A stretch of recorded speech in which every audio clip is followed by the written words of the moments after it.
Hello.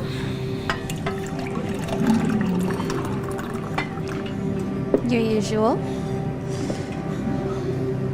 Nora. Yeah? Is everything okay?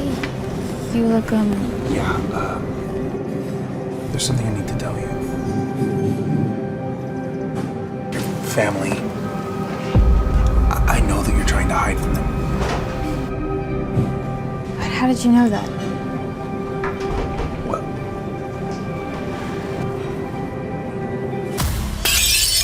You should have died with your mother. Hey, what's with all the ruckus? Your daughter tried to attack me. What? No, I didn't. She hit me first and was bad mouthing Mom.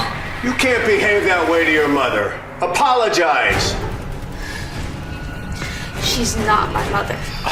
She's my stepmother, and I'm not apologizing. I didn't do anything wrong. Go to your room now. I'm sorry. Do you see what I have to deal with when you aren't around? That's it? You're not gonna punish the little brat? I'll punish her later. We still need her. Remember? You're right. Okay. Let me pour you some wine, okay? Maybe 2 glasses. Okay.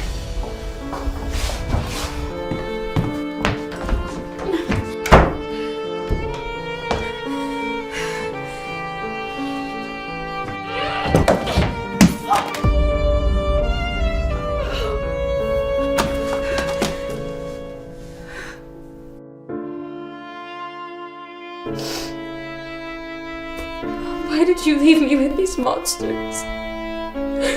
All they do is hurt me every day, and Dad just takes their side.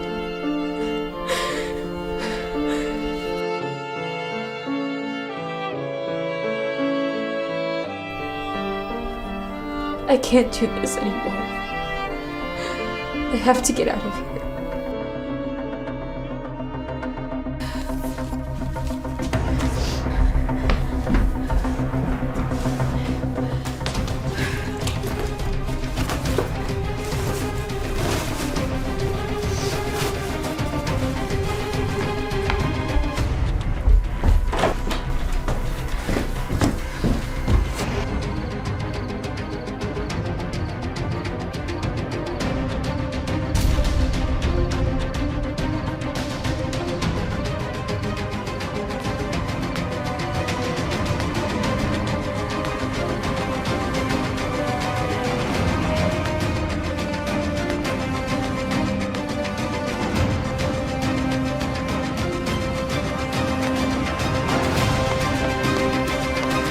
Hey, what do you think you're doing?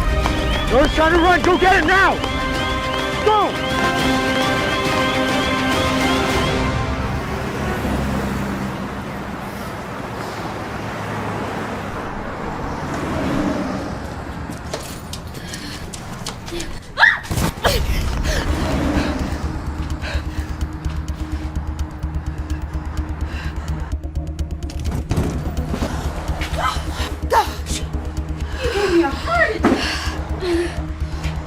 What are you doing down there anyway? I fell down, obviously. Oh gosh! Here, let me help you. Who's out there? Martha, are you okay? I heard you scream. Put down the bat, it's just a girl. She fell and hurt herself. How many times have I told you to clean this sidewalk? It's so slippery. It's fine. Oh, thank you guys. I got it. I'll just go. Oh, no, you need to get some ice on that. No, seriously, thank you, but I don't want to be a bother. Oh, bother schmother, come on inside. Okay, thank you.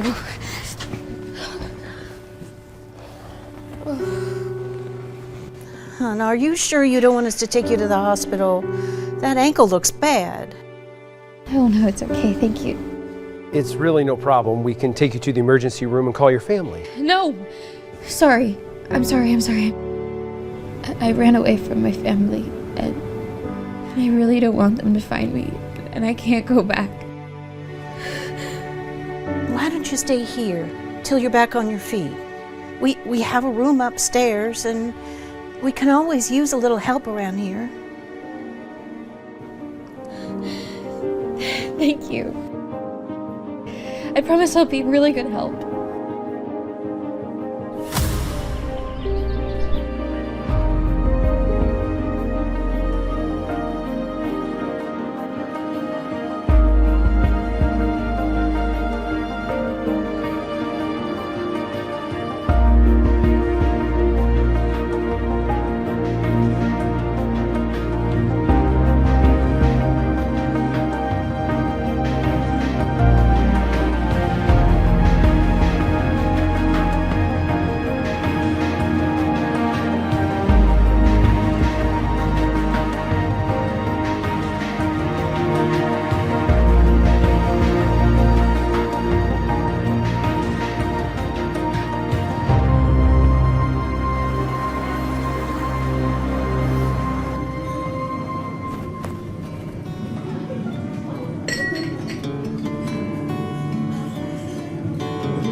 Hello. Hi. What can I get you? Coffee. Black. Okay.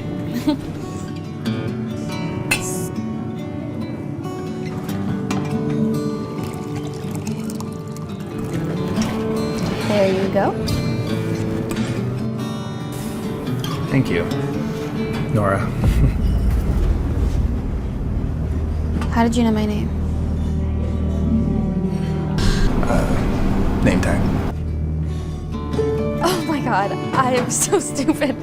It's fine. I'm just getting used to it. Yeah, I'm Justin, by the way. Well, let me know if you need anything else, Justin. Of course.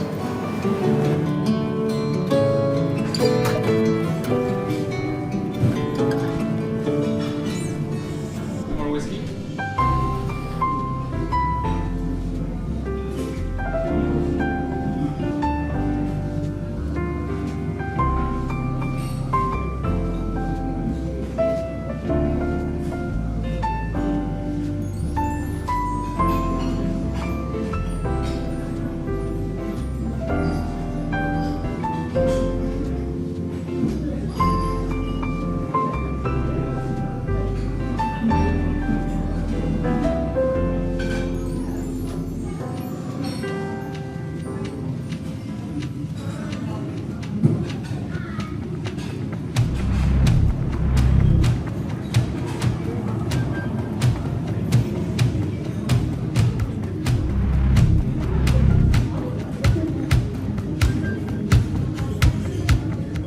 Hey, I need all the information you have on Nora Smith and her family. As quickly as possible. Thanks.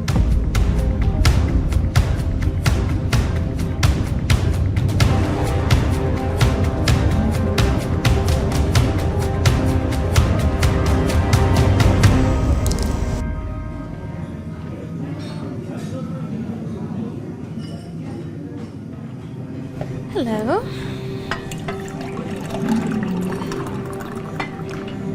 Your usual. Nora, Yeah? Is everything okay? You look, yeah, there's something I need to tell you. Your family, I know that you're trying to hide from them. But how did you know that? Well,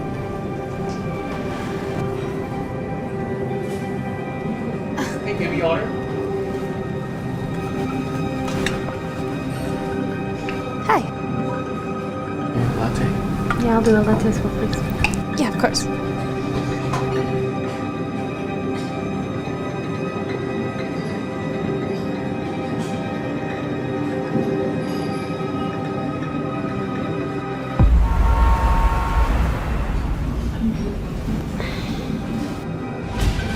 How does Justin know about my family? What was that, hon? Nothing. I'm just in my head about stuff. Justin. I heard. He never had much to say to us, but he sure warmed up to you. there something going on there? No, Martha. He's just a customer. I don't have time for all of that. Thanks.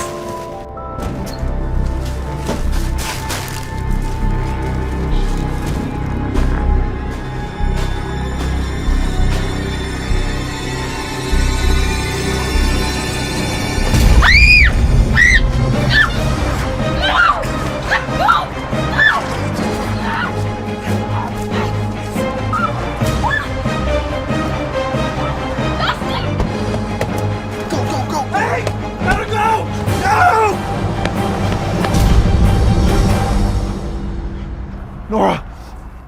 I'll find you!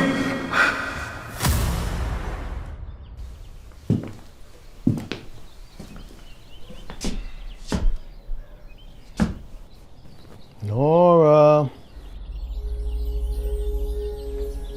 Good morning, Nora. Dad? Hello, Nora. How did you find me? Why did you bring me back? Do you really think I was going to let my daughter fester in some broken down, beat up diner? So you stalked your own daughter? Stalking, I like to think of it more as a father's concern. I have always tried to give you the very best in life. By letting your wife beat me. Well, Wendy's a little temperamental. Well, if that's all you have to say, then let me go. I'm afraid not, Nora.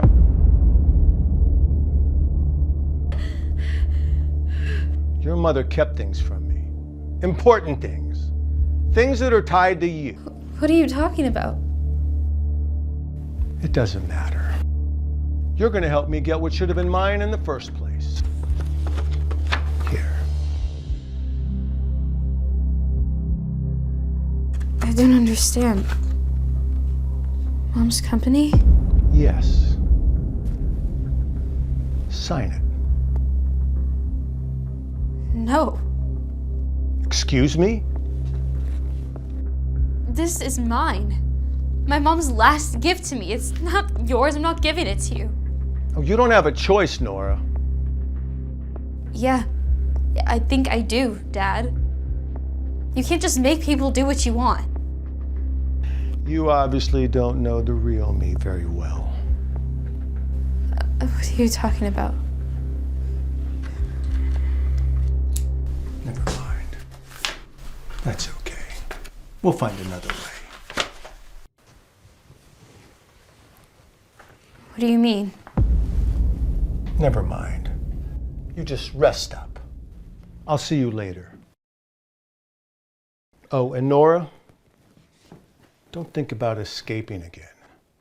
Not if you want your little diner family to stay alive. Wait, please don't do this! Yeah, no, everything's taken care of.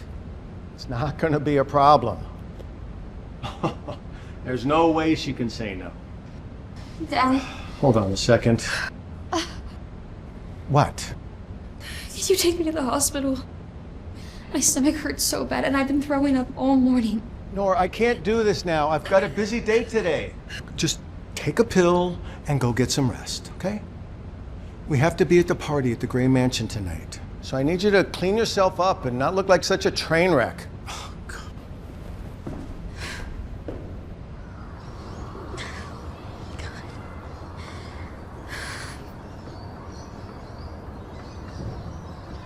No. That's twins? That's impossible. I can't be pregnant. I'm a virgin. Blood tests don't lie, Miss Smith. I'm just doing my job here. What I don't get is how you didn't know that you're pregnant. I have never even had sex. I can't be pregnant. Oh my God. How is this possible? This can't be happening. If my father finds out, he's literally gonna kill me.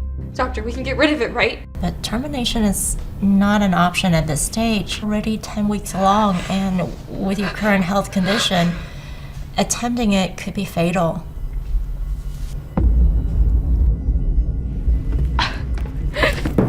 What am I gonna do now?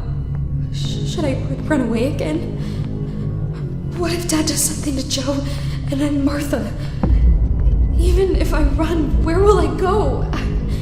What am I gonna do with these babies?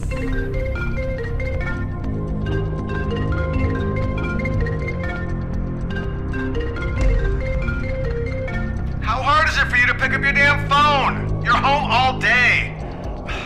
You better be ready when I get there. We can't be late for the Grays' party.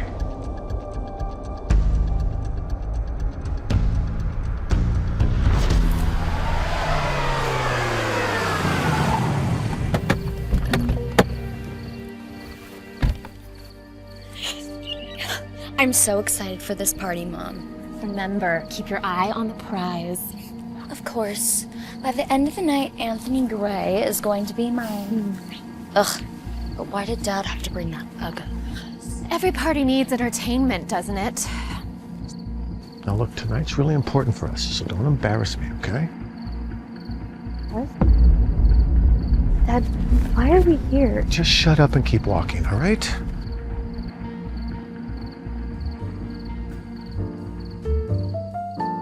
Justin, you're being rude.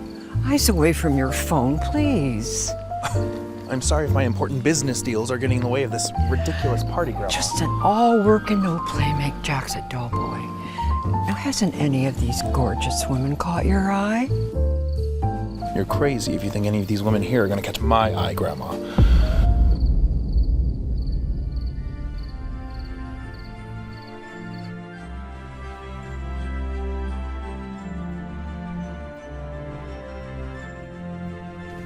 Nora?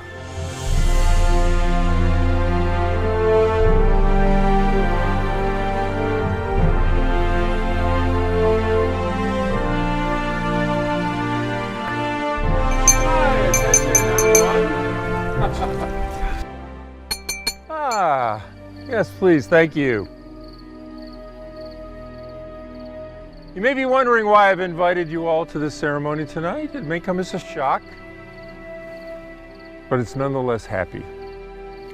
I'm here to announce the engagement of my grandson, Anthony Gray, to Ms. Nora Smith. You will bear the next heir of the Grays. What? Engagement? Henry, what's the meaning of this? An engagement? Just be glad we're getting rid of her. Angela will find a better man. Mm-hmm. What? Come here, Miss Smith. No, Dad, I don't want to do this. You'll be fine. No, Dad, I don't want to. No. Go. Just go.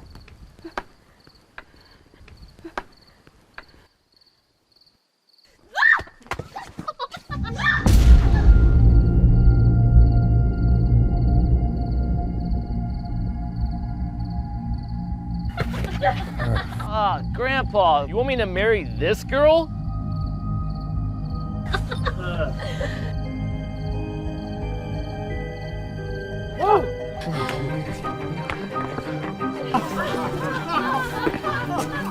You all should be ashamed of yourselves. What's wrong? What's wrong? We need to get her to the hospital now.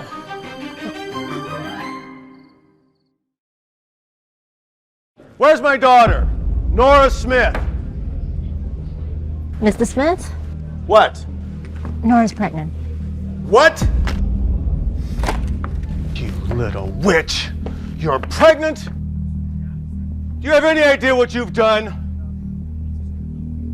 Dad, please, let me explain. Explain what? How you got knocked up like a stray cat?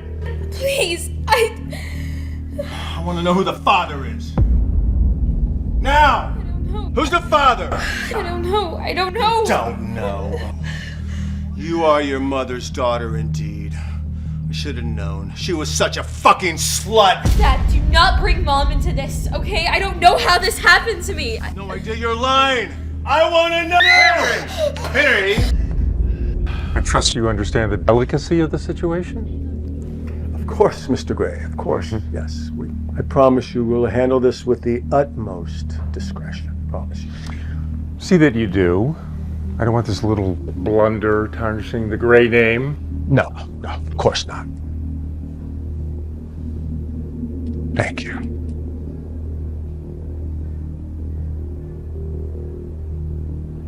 And don't worry, Nora.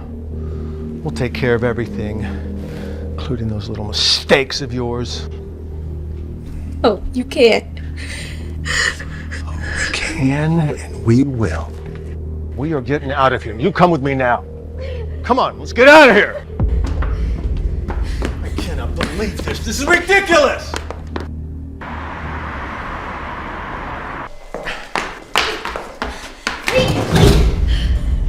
This is where you'll stay. And you'll stay here until I say it's time to go. Give me that. So that's it.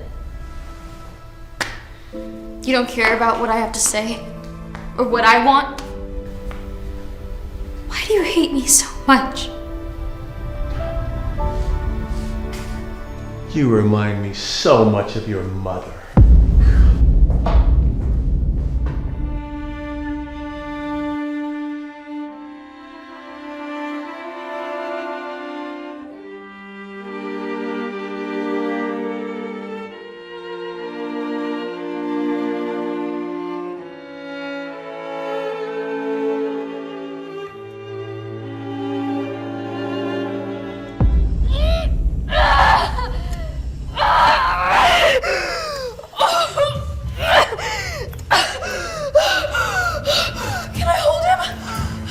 No time. The other one is coming.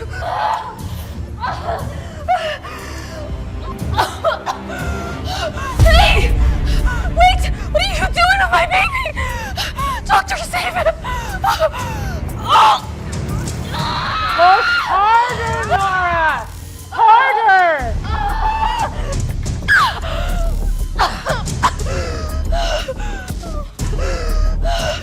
It's a girl.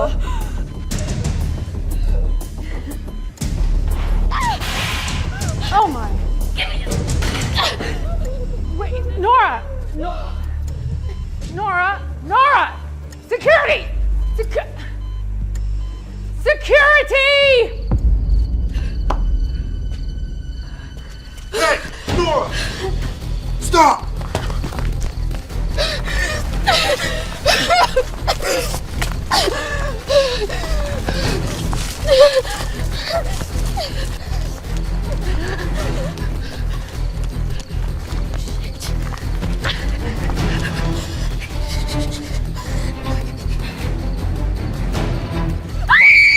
Get in the car! Let's go! Let us go, please! I can't! Mr. Smith orders, I'll get in trouble. Please let us go! Just say you couldn't find us. I'll run far away. I'll never get back, please. Come on, Nora! I said no! I didn't want to have to do this.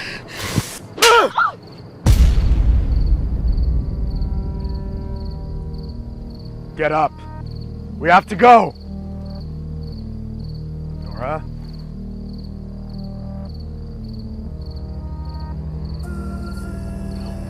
Nora, wake up.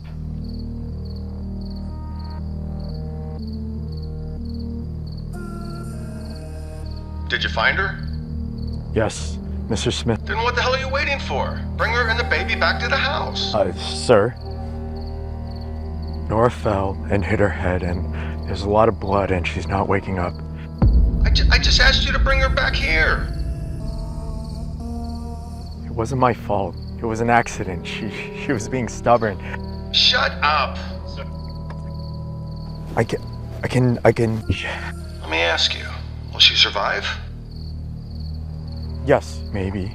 If we take her to a hospital, she's losing a lot of blood. So you're saying she'll bleed out and die if we don't get her to a hospital soon? Yes. I can take her. We can make it. We can make it. No, don't take her to the hospital. Dump her. Dump her somewhere far away. Just do as I say, and make sure no one sees you. And the baby? Leave the baby too. Let them rot together. It'll tie up all the loose ends. No one will ask any questions. And don't waste time. Call me when it's done.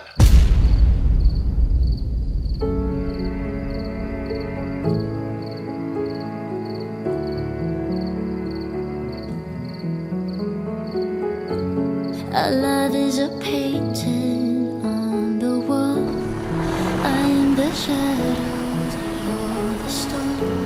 Wherever the wind blows, I move along. We're perfect together, but I can't change the weather.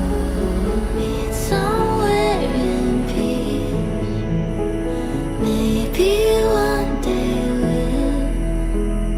we'll let the sunlight in.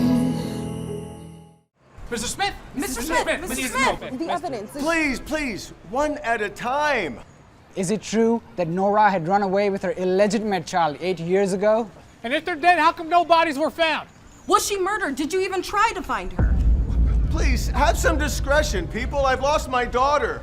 Don't you think I would have done everything in my power to find her? I just found out now, myself, after 8 years, that my daughter's dead. Then why was the search called off just few weeks after her disappearance? What are you talking about? I followed every lead for years.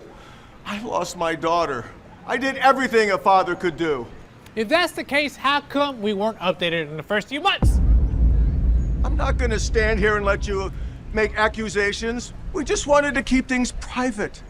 I lost my daughter. My family deserves peace. Smith, we need to know the truth! To know about the evidence. We'll put out a statement or a press conference soon, okay? But not now, not today, please. Let us have some peace. Mr. Smith, please, one more thing.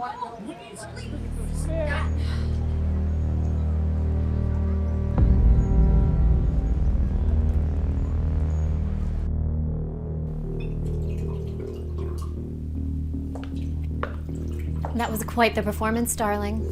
Well, you have to make sure they believe, right? Yes.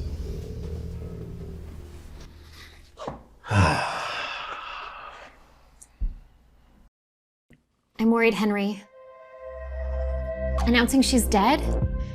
We couldn't find her body. What if she's alive? What if she comes back looking for the boy? And the company, legally, it isn't ours. They didn't find anything, and there's not a trace of her. Anyway, according to Yvette's will and the company bylaws, if the legal heir doesn't come forward to claim the company within 8 years, it passes on to the next in line. And that would be me. As Nora's father, I now own the company. And she's not coming back. I hope you're right. Yes. Let's go celebrate. What should we do? Fancy dinner.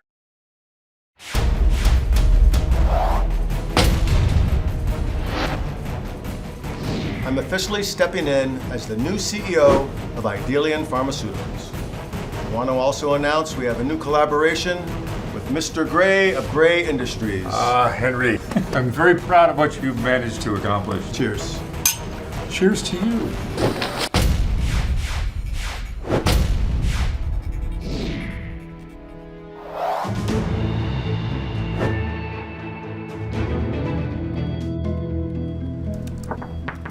What? Mr. Smith, there's someone here to see you. I'm busy right now. She says it's something important. Sir, it's Dr. Athena. The Dr. Athena. The surgeon? Yes, sir. What would she want with me? Send her in.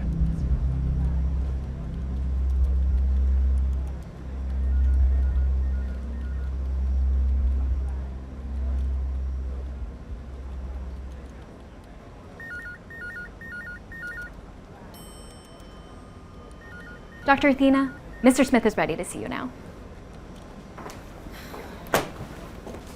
Oh my God! Jesus! You watch where you're going? Well.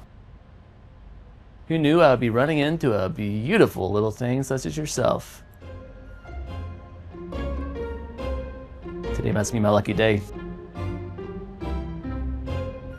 Oh, my apologies. I'm Anthony Gray. the heir to the, the Gray Industries. And you are? I must say I'm quite disappointed. You don't recognize me, Mr. Gray? I'm afraid I don't. But I'm pretty sure if I have met you before, I don't think I, or anyone else for that matter, would forget a woman like you. Well, it was a long time ago. And I did look very different. Well, my fortune then. I get to see you again, gorgeous, gorgeous. Come on, don't torture me. Tell me your name. I think I'm gonna have to torture you a little bit longer. But I'll see you around. Oh, wait, hold on. Wait, just... Anthony, babe. You know, it could...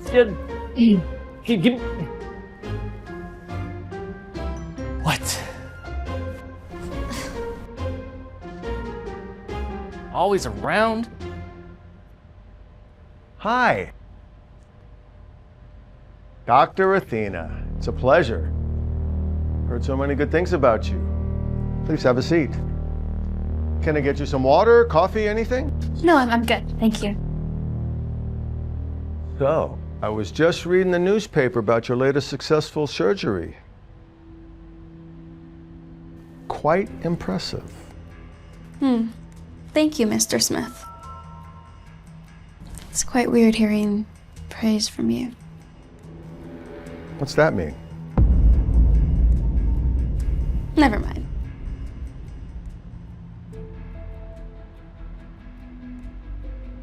So, what can I do for you? Well, I'm here to discuss a rather sensitive subject. Oh, really? And what would that be? It's about your daughter. Oh, Angela, what did she do? Your other daughter. Nora. Dr. Athena, I would really rather not discuss Nora. I haven't quite come to terms with her death. Mr. Smith, you don't really seem like it. How did your daughter die? Please, Dr. Athena, I just asked you, can we not talk about it? Her death was unfortunate. Dad, did you see the news? Angie, what the hell? I have a guest! Breaking news today. After a long 8 years, Nora Smith makes headlines by revealing that she is alive. This self-released video confirms she will be back soon. Hi, my name is Nora Smith. I am making this video to tell you all that I'm alive. What? My life has been a web of lies, and I am coming back to get what's rightfully mine. Fuck. God. Unfortunate. Was it? Dad? What? Wait, what did you just say?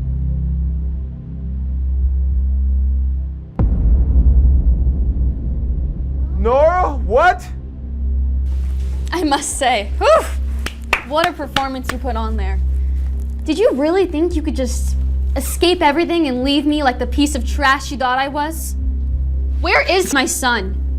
Tell me. Oh, Nora. What? Did you really think you could just come in here and start demanding things? No. I am not here to play any more games. Tell me where my son is. Well, that comes with a price. Sign over your company and maybe we can talk about it. Never. I killed you once and I'll kill you again. The whole world barely thinks you're even alive again. Yeah, Nora, don't be stupid.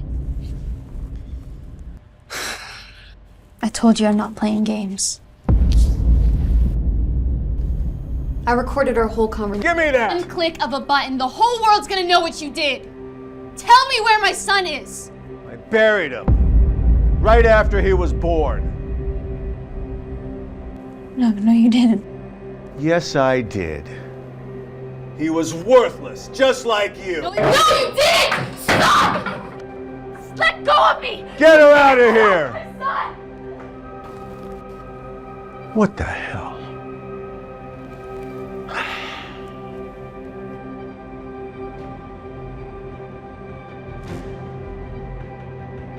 Solveig wants to destroy my father. He deserves to be punished. Justin Hunt is looking for you. What? About your son, he's not dead. Wait, are you sure? 100%. I overheard your father talking to someone over the phone. Then where's my son? From what I understood, they don't know either. But that doesn't make any sense. I know, this is also messed up, but don't worry, we'll find him. Just be careful around Justin Hunt. He's enlisted the best hackers to track down Dr. Athena. I'll let you know when I find out why. Okay, thanks for the heads up, Solo. What the heck is going on? Why is Justin looking for me? Where is my son? What the heck were you thinking, Pete? You can't just run off like that. You know how dangerous it is out there. Hey, Justin, take it easy, man. No, Chester, stop coddling my child. Mr. Hunt, this isn't the first time Peter's thrown a tantrum. He makes it impossible to teach him. He refuses to apply himself, and frankly, I don't know how a Hunt child could be this stupid. Oh, it's a little harsh, Mrs. Cooper. I mean, it may not be the Hunt gene. It might have to do with his mother's inferior. You're here to teach, Mrs. Cooper, not pass judgment on my son or his mother. I'm simply stating the facts, Mr. Hunt. Pete's behavior has been... Shut up! Hey, buddy. What's going on? Are you having trouble with your lessons?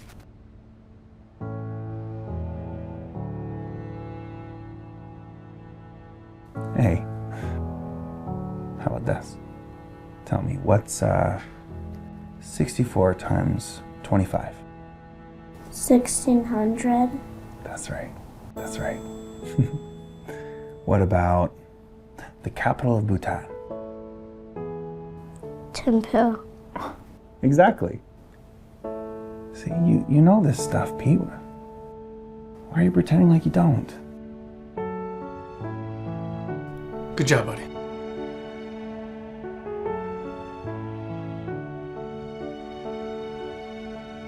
Look, you're a smart kid, son. Nobody can make you think or feel otherwise. And nobody's opinions of you matter. Okay? Look, I know I've been really busy with work lately. But I promise I can do everything I can to be here to do more. Okay? Okay, Dad.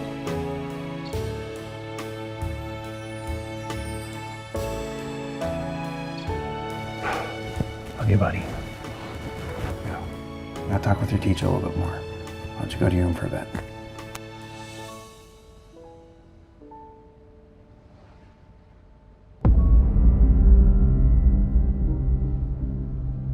Mrs. Cooper, you won't be tutoring anymore. And I don't just mean Pete, I mean anyone. Sir, please, this is my livelihood. Well, you should have thought about that before abusing my son and slandering his mother. Right? No one is safe around you. Sir, it'll never happen again. There, Mrs. Cooper. What do they say? You reap what you sow. Nora Smith, do you have any idea what time it is now? I know, sweetie. I'm sorry. Things took way longer than I thought they would. You promised a movie night with ice cream and you broke it. I promise I will make it up to you, okay? No, you must be punished. Is that so?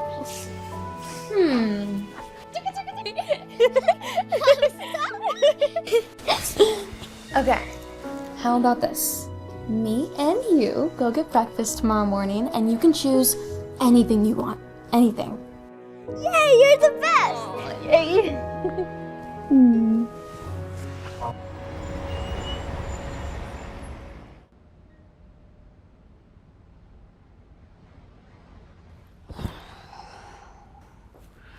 The Wicked Witch is gone. Poor Pete. Hey, don't worry, Pete will be fine. I must say though, I was a little shocked when you stood up for his mother like that. Thought you couldn't stand her. Well, nothing's changed. If I find her, I'll destroy her myself. Anyways, how goes the hunt for Athena? We're close. We should find her any day now. We need to find her ASAP. All right, we can't go back home until we do. Pete's not safe.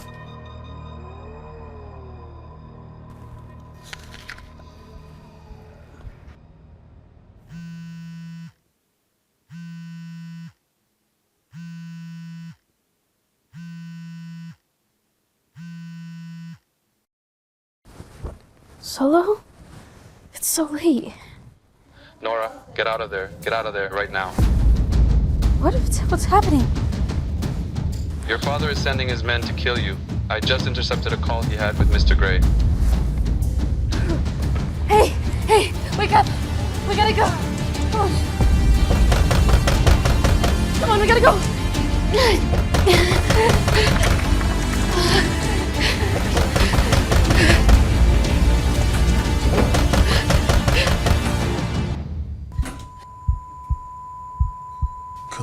Come out, wherever you want. Mommy, I'm scared.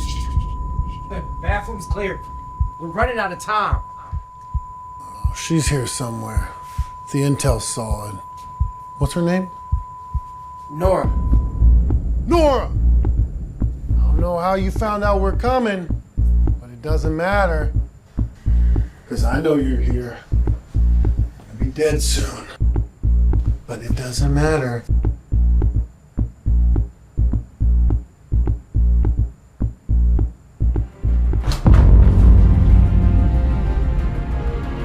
Walk out of here before you regret every second you stay in this room.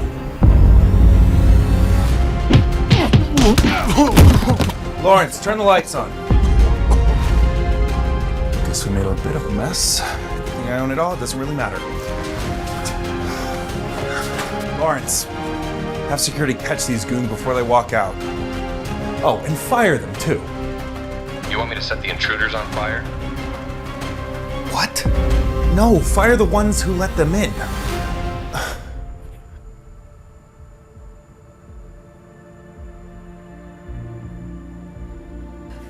Nora? Justin? Do you know him, Mommy? Yeah, sweetie. He's an old friend. I'm also the guy who owns this hotel. How did you know we needed help? Well, I was just in the suite next door and I heard some commotion and figured I'd come check. But don't worry. I'll make sure they never bother you again. Thank you. Yeah, thank you. Justin, you saved us.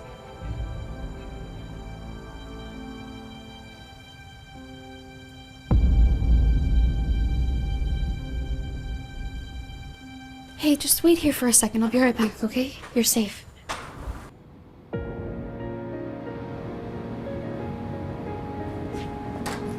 Justin, wait. Stop! What? Look, get out of my way, Nora. I don't have time for this. Why are you being so cold to me? Why does it matter how I'm behaving towards you? It matters because we're friends. Are you not happy to see me? Friends? Nora, as of about 2 minutes ago, I thought you were dead. Justin. No, save it, Nora. Okay? I don't need an explanation. And frankly, I don't care.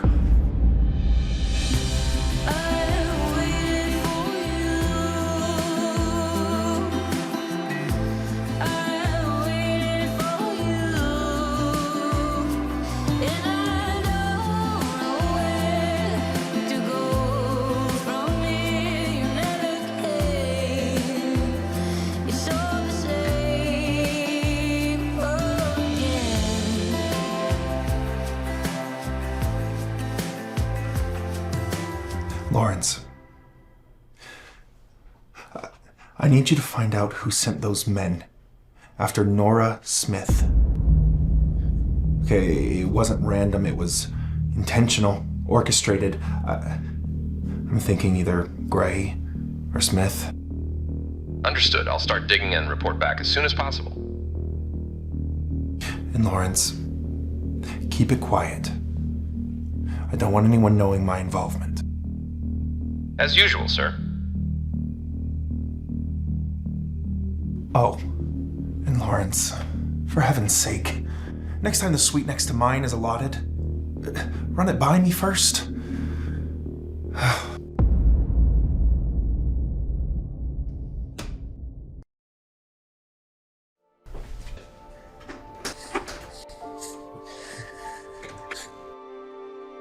Mommy, I'm scared. What if they come back? Hey, listen, okay? I'm not gonna let anyone hurt you. But they were so mean, Mommy. What if they find us? Maybe they're not gonna find us. I won't let that happen. I'm gonna do everything I can to keep you safe. Promise? Yes, I promise.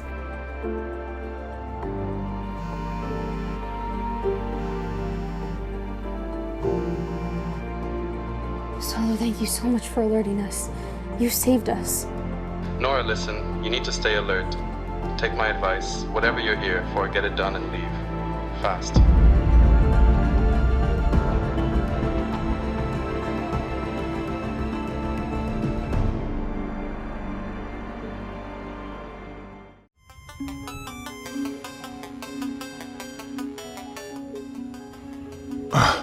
Chester, where are you? I've got a meeting in 15 minutes and you're supposed to be here to watch Pete, you idiot!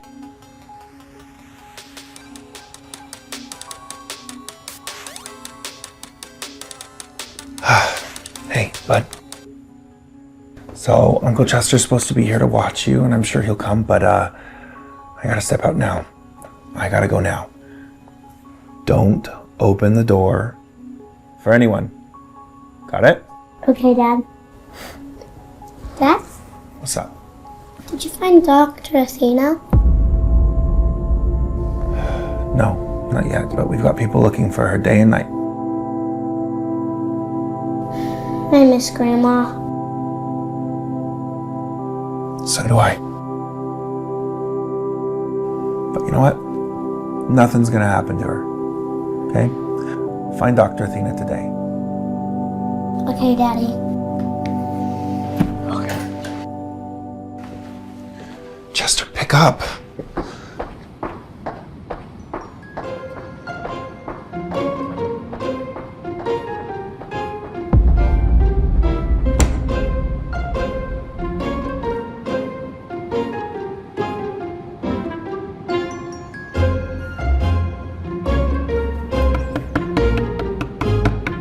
Open up!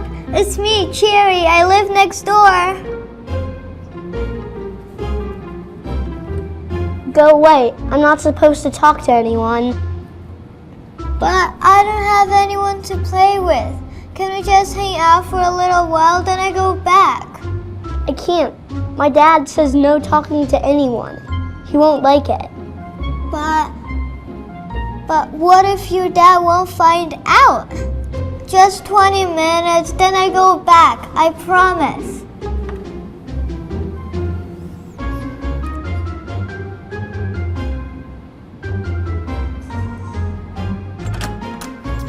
Promise?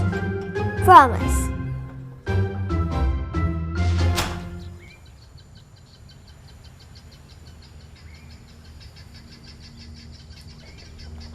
Grandpa, did you hear about Nora? She's alive. You must have known. Yes, I heard. But what does that change? You're still engaged to Angela, right? No, forget about Angela, okay? Cancel that. Fix me up with Nora. She's the one I should be marrying. Oh, now you want Nora because she came back and because she's gorgeous, right? Nora owns the pharmaceutical company, and Henry has no control over it. If we act now, if I marry Nora, we'll gain control over the whole business. It's the smartest move, and frankly, it's the only move we have. Let me pretend that I'm impressed with you, because I know your real intention and where your head's at. Maybe you're right. Angela's of no use to us anymore. Yeah. Wait, what do you mean where my head's at?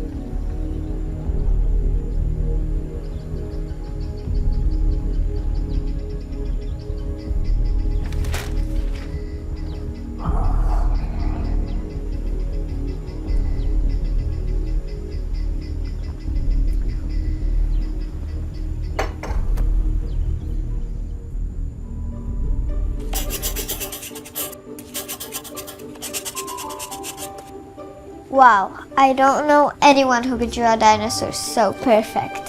Thanks, but I think your dinosaur is even cooler than mine. Really? I don't really think it is so perfect. Can I draw a tiny dinosaur on your arm? Show me your hand. I can't. My dad doesn't like it when I get messy. How about this? I draw it on your arm. You will cover it with your sleeve, and your dad will never find out. Well, what if he does find out? Just a tiny dinosaur on your arm, under your sleeve. It will be our secret, I promise. Okay, just a small one.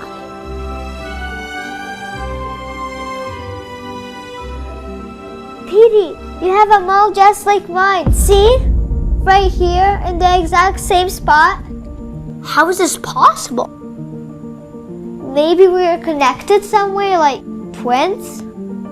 Twins? Me and my mom came here to find my brother. Maybe it's you.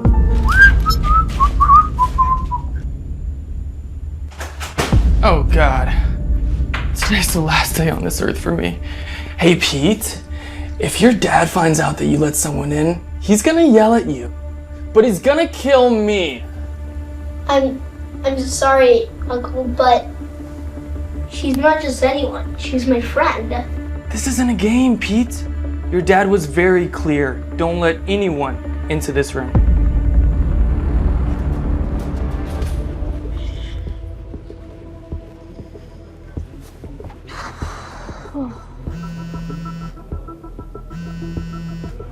Solo?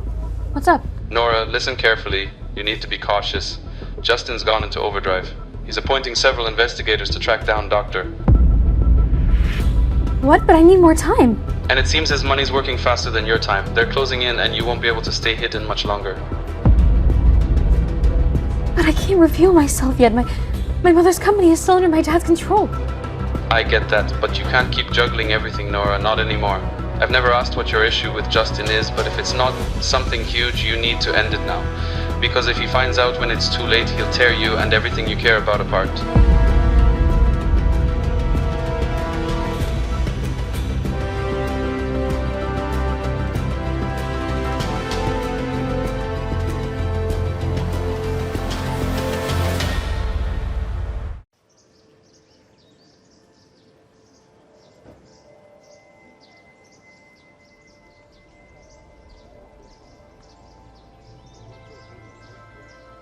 So, what was so important that you wanted me to come here, Nora?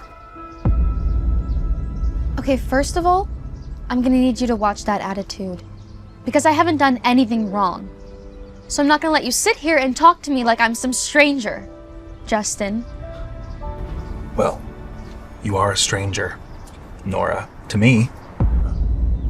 What are you talking about? I'm gonna ask you one more time, what is your problem with me? My problem? My problem is that you showed up in my life again. So I'm gonna need you to, maybe leave. This time longer than 8 years. If you really care about my problems. Is this some kind of joke to you? Do you have any idea what has happened to me? What I've been through? I don't need to know what you've gone through, Nora. But I know one thing. You're alive. I deserved a phone call.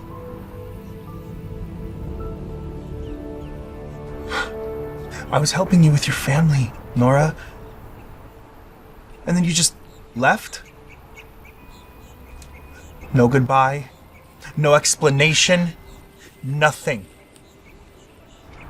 One call. I thought you were dead, Nora. It wasn't like that, Justin. I never meant to hurt you, I swear. Okay?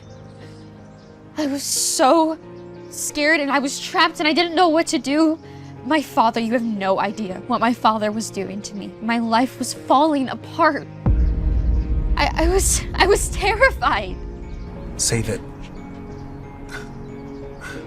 Okay? I'm not your escape anymore. What are you talking about?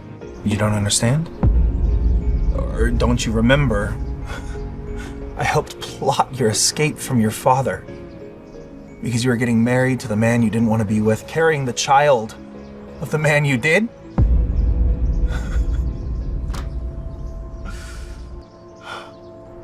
And using me. Because what? You knew nobody would cross me? You are crossing the line, Justin. You can't question my character like that. No.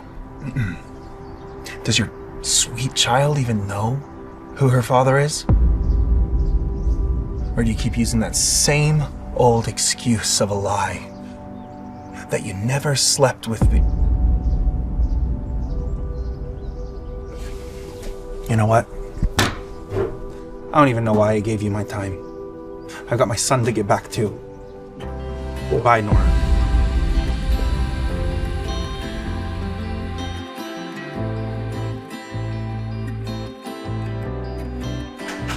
Oh, God. Today's the last day on this earth for me. Hey, Pete, if your dad finds out that you let someone in, he's gonna yell at you, but he's gonna kill me. I'm sorry, Uncle, but she's not just anyone. She's my friend. This isn't a game, Pete. Your dad was very clear. Don't let anyone into the suite. I'm sorry. I didn't mean to cause any trouble. I live next door and me and Pete just found something really strange. Find what? A camera? In this room? Is Justin watching? Justin, I am so innocent, okay? Calm down. I'm talking about this birthmark. See, we both have one in the exact same spot. We actually might be twins. What? Twins? Huh, this is insane. I don't even know what to think anymore. Oh, what? We are telling the truth. I have a long-lost brother. Please, Uncle Chester. She's not a stranger. And she knows something about Dad that I think you should hear. You need to hear her. Knows what? What are you talking about?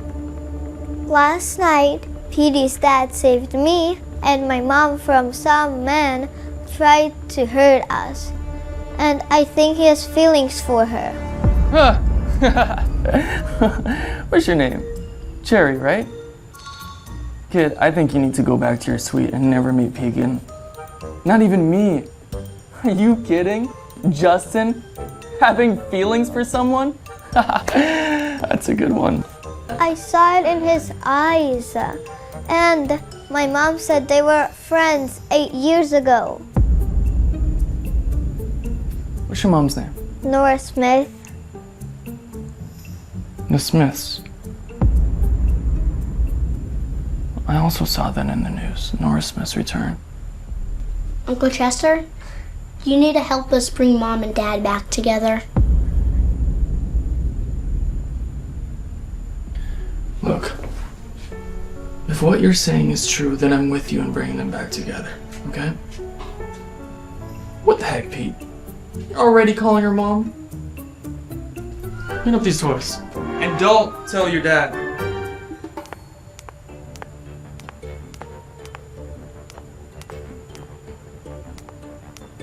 I swear, Mom, ever since Nora's come back into our lives, it's like I'm being ignored by Anthony.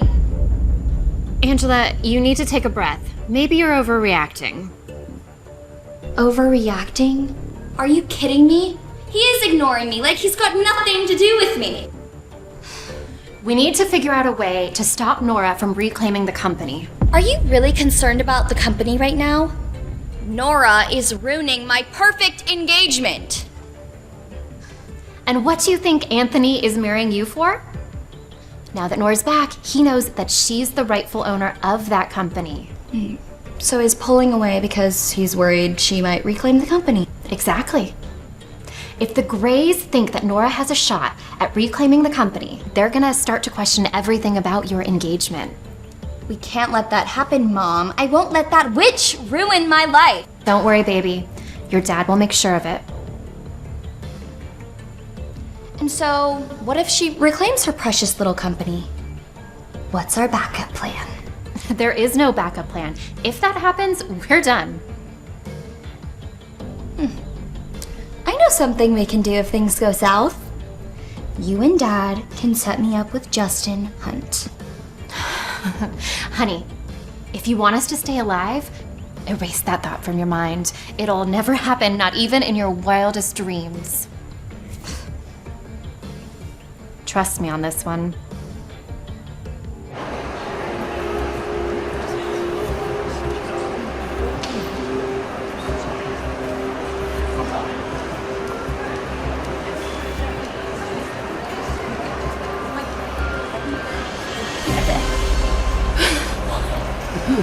I'll call the ambulance.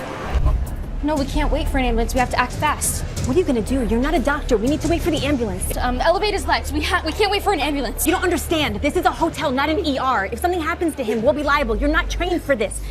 Please. Dr. Athena? Now, unless you want his death on your conscience, get me a first aid kit now. What's going on? Mr. Hunt, someone had a heart attack. You're not gonna believe this. We had a doctor here. 911? Nora? You're Dr. Athena. Wait. Nora. Wait. Why did you hide the fact that you were Dr. Athena from me? Well, I was gonna reveal it to you today, but you messed that up yourself, so. Well, you being Dr. Athena doesn't change anything. You still should have contacted me, Nora. If I would have contacted anyone from my past, it would have gotten me and my daughter killed. Justin, the day that I met you, my entire life turned upside down. My father took me. I found out I was pregnant with twins, and then before I could even process, I was engaged to this Anthony guy. When my father found out I was pregnant, he locked me in his basement until I gave birth, and then I only made it out with my daughter. I have been chased and hunted for years. And this entire time, I've been thinking about one thing only. Save my daughter.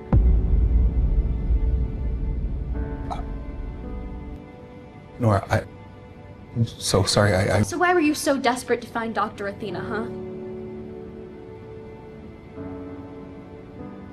It's not for me. It's for my grandmother. She's been in a coma for months, and my family is blaming my son for pushing her down the stairs and causing her condition. But look, I know Pete didn't do it. But my Uncle Raymond he's threatening to kick him out of the family and send him to juvenile detention. Nora, no other doctors have given us any hope. My last chance to save my son. Your son? Yes, my son Pete. I know he didn't do it. But the only person that can confirm that is my grandmother.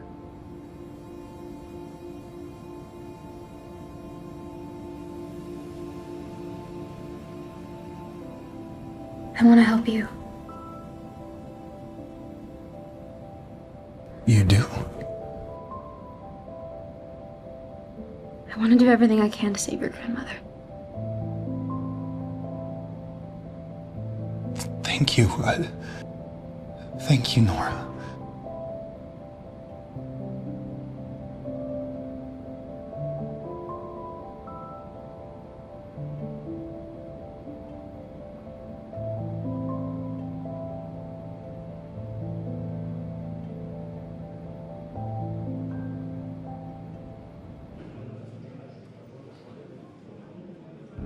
Uncle Raymond? What are you doing here? You didn't think I'd just let you bring some kook in to treat my mother, did you? This kook is a world-renowned neurosurgeon. She's on her way here now. All the experts from all over the world have checked my mother. You think your hotshot doctor is going to tell us something different? Perhaps not, but I need to try everything I can before I give up. Nora. Mr. Hunt? Hey. Right this way. I'll be right back, okay, bud? Here. I'm gonna need all of her reports and to talk to her doctor. Of course. Whatever you need, I'll have it immediately.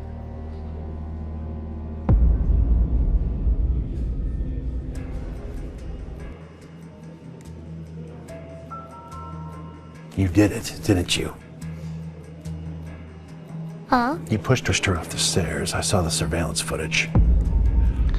I didn't. I was... Stop lying to me, boy. Your father's not going to be around all the time to protect you. So you better admit the truth now. I didn't push great-grandma downstairs. I didn't... Explain the CCT footage. You're the one who's lying. I know you were there that day. You... My mother. Now you're spinning lies against me? Tell me. Who's teaching you how to do this? Justin? Or your mysterious mother? You bet! Get your hands off of my child! Is everything okay? Why are we yelling? You saved my grandma. Mom, please.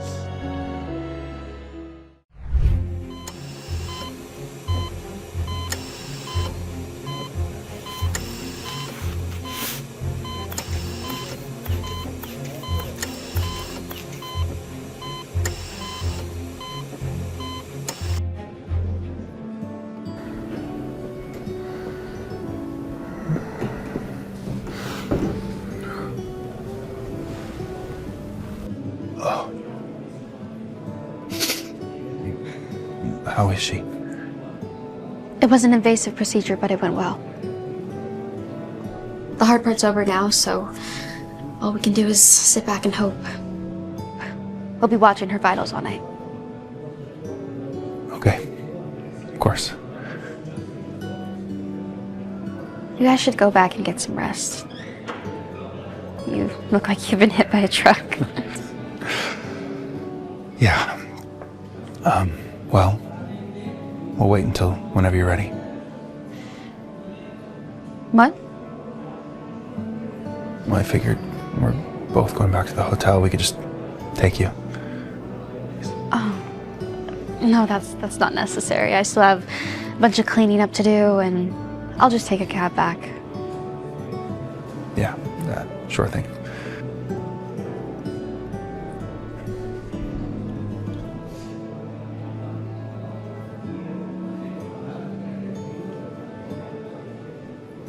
Did you change your mind? No, I can I ask you something? It's been bothering me for a while. Yeah, what's up? Let's just go over here.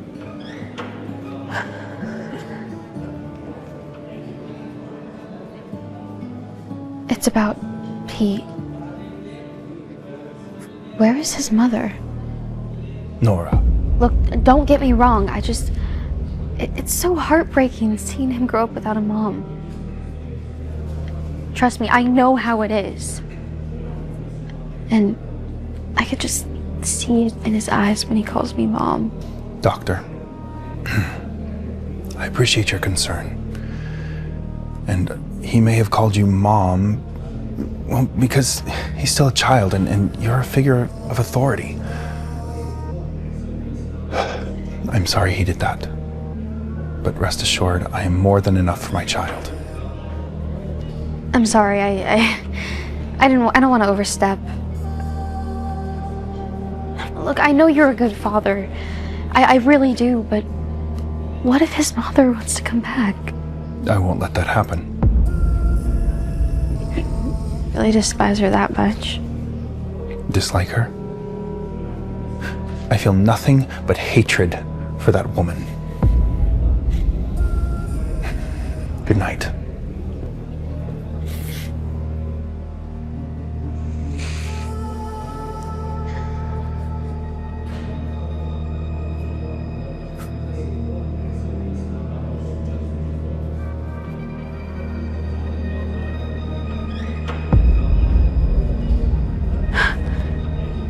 My mother ran away?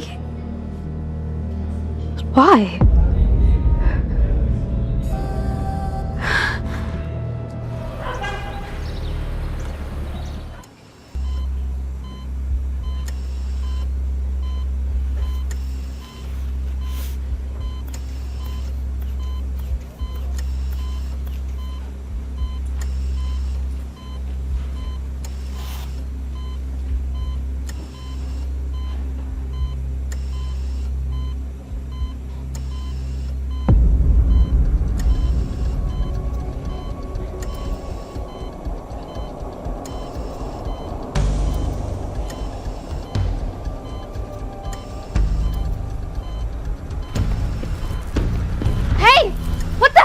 Doing?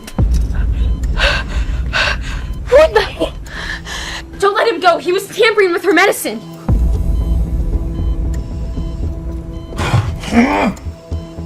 It was you, wasn't it? You pushed her and then blamed Pete. Justin, no. Don't lie to me. Yes, I did it.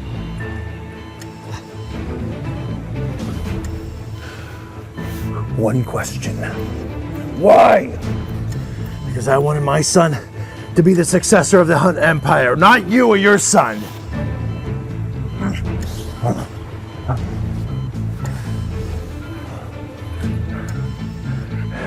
Call a family meeting. Now! I'll take care of her.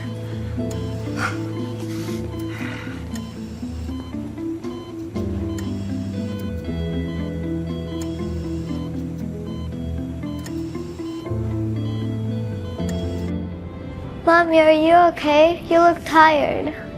You look sad. Yeah, sweetie, I'm okay. These last few days have just been a lot, you know? But now that I have my cherry time, I should be all right. Oh no. What, sweetheart? I forgot my dinosaur. Oh, my crocodile. Can I go get it? Yeah, of course. Here, just be quick. I'll be right back.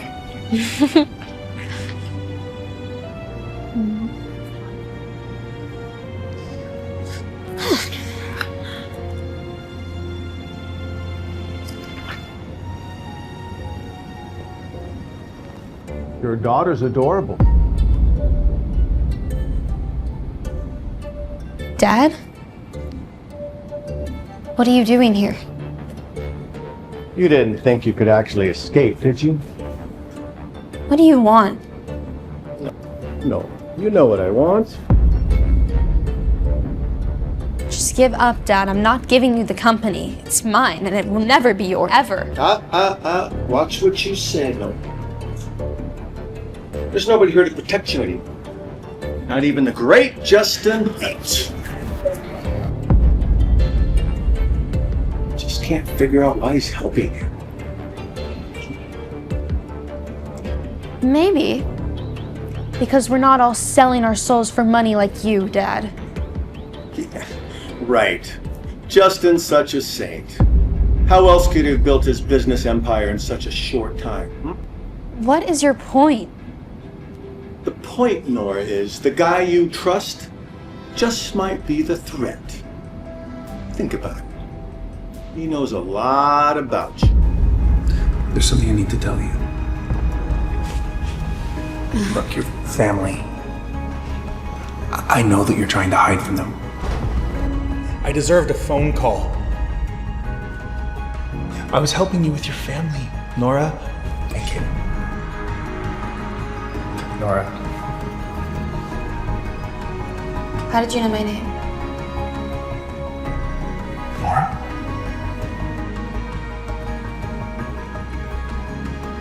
Is Dad right? Was Justin trying to play me? Wow. You know, Dad, it's really funny how you think you can still manipulate me. The old Nora is dead. You killed her, remember? Hey, sweetie. Oh. Hi, sweetheart. It's good to finally meet you. Mommy, who is this? Nora. You haven't told her about me? I'm your grandpa, sweetheart. No, you're the bad guy. Yes. See, I've told her everything she needs to know. Really? Have you told her why you're back? Your mommy's back to find your brother. Mm-hmm. Got a little surprise for you.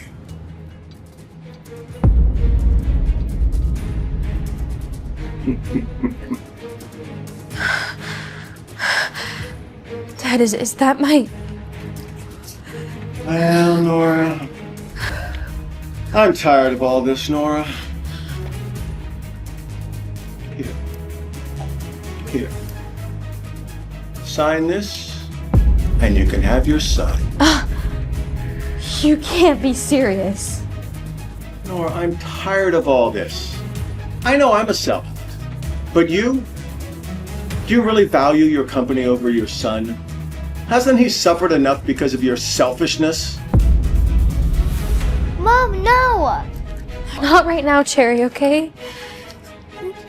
He's lying! Attitude. My brother! That's their smart move.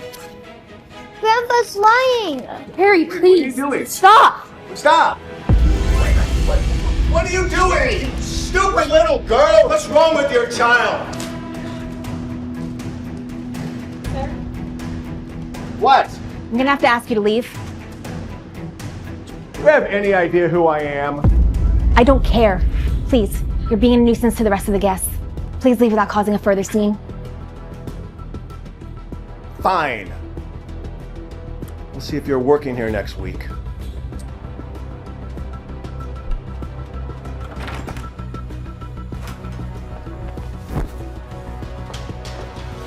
Cherry. What the heck was that? Do you have any idea what...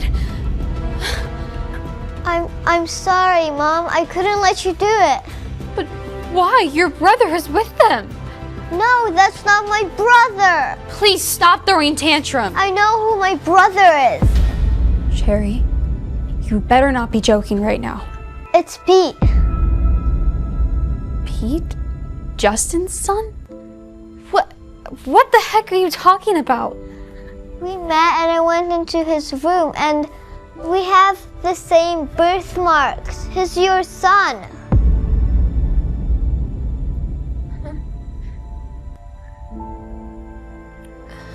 I buried him right after he was born. And about your son, he's not dead.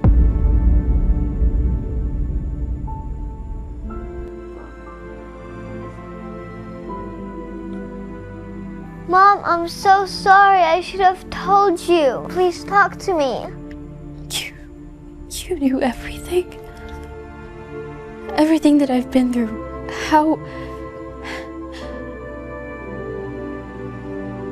How could you do this? We met and I found out about that we were brother and sister when you were too busy at work. That's enough, Cherry. Just stay here, or I'll be back. Mom, where are you going?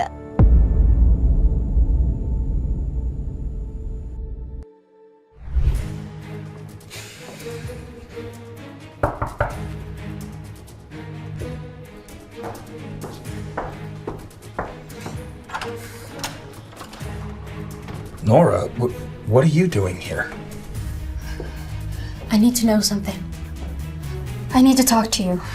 What? What's the matter? You look... Where's Pete? He's in his room. Why? Can you just bring him out? I'd like to see him. Why? Can't you just bring him out? No, I can't just let you talk to my son. Tell me why. You want to know the reason? Fine. I want to know who Pete's mom is. Who is she, Justin? Nora!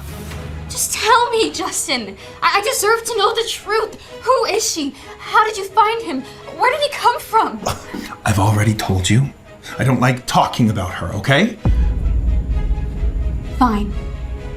If you won't tell me, then I'll ask Pete.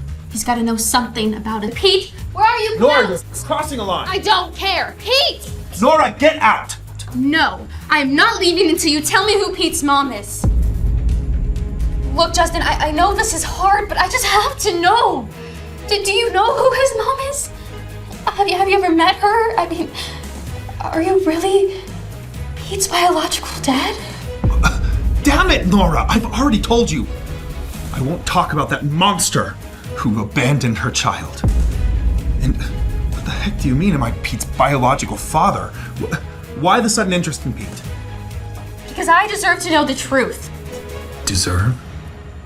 What do you mean you deserve? You mean nothing to me or Pete. Just because you helped my grandmother. We've known each other for years. Known each other? Oh, you've got some nerve. What? What does that mean? Nora, I was there for you when you needed me the most. And what did I get in return? Radio silence. Disrespect. Lies. You used me, Nora. And then you just disappeared. And now you show up here at my door demanding answers. That is not what happened. I don't have it in me to re-explain everything. That is so different, Justin, so different. Different? How is it different? Because it suits you? Because the great Nora Smith shows up and finally acknowledges my existence? Justin, do not twist this. This isn't about us. How is it not? You're standing here in my home, questioning my son and his parentage. When you don't even know your own. What did you just say? You heard me. You're a coward. I'm not a coward. You are. You ran away. Just like your mother. What? You know about that? I know everything about you and your parents. Do you? Your mother was pregnant with you when she ran away, before she even married Henry. That's right. Henry's not your father. He was only ever in it for the money. He still is. That's why he killed your mom. That's why he's after you now. No, my mom, she did. Now, history repeats itself. Like mother, like daughter, a trail of fatherless. You know they warned me about you! And I didn't listen, but they were right! You are cruel. I just need to know one thing, and then I will get out of here. Do you know who Pete's mom is?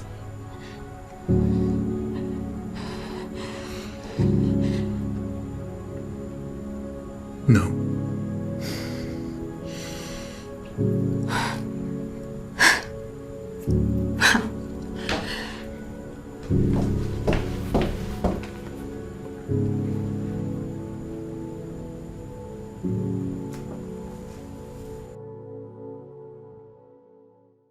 Miss Smith, why did you bring us here today? Love the hair. Thank you all for coming on such short notice. For years, Idealan Pharmaceuticals has been known as Henry Smith's legacy, but I am here to set the record straight. I recently discovered that Henry Smith is not my biological father.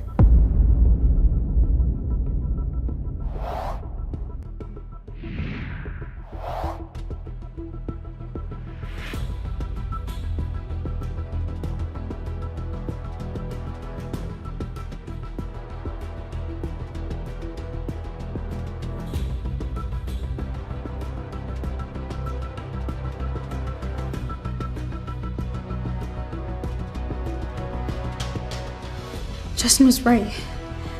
Henry's not my father. Unbelievable. Are you sure?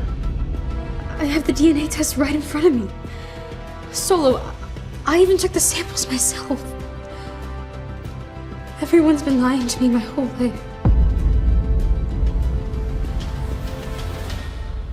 And according to company bylaws established by my late mother, Yvette Anderson Smith, only direct blood descendants can inherit the ownership of Idealan Pharmaceuticals. This means that I, my mother's only child, am the legal, rightful owner of Idealan Pharmaceuticals.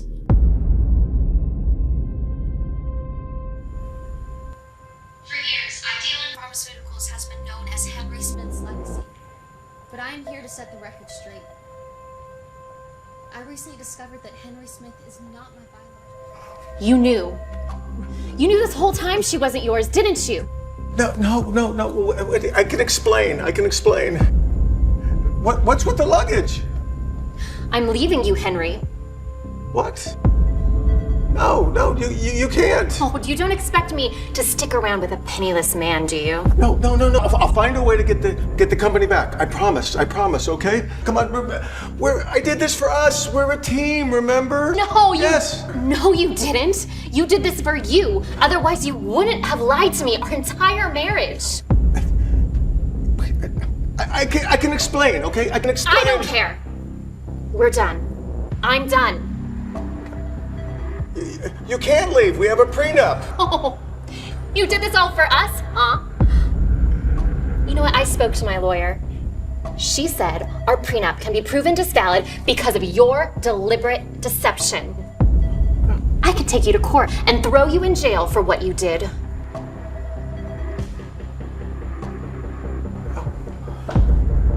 Angie, please. You can forgive me. This is what you get for lying to all of us for 25 years, Dad. Let's go, sweetie. Oh, God.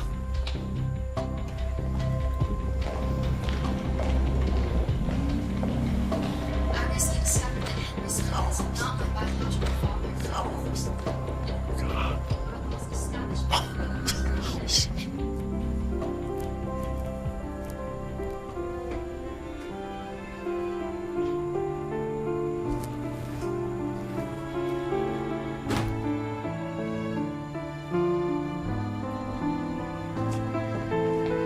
Mom, where are we going? Oh, what about Pete? Are we going to get him? But he's my brother. He has to be with us. Cherry, just pack your things, okay? But you're his mom. Cherry, stop! Please.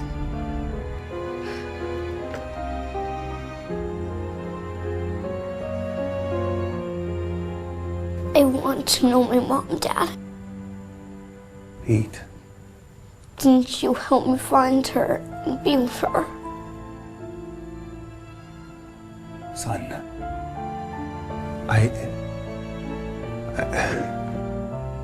Why did you have to be so mean to Nora and Jerry? They're leaving because of you. Son, she's not your... I hate you.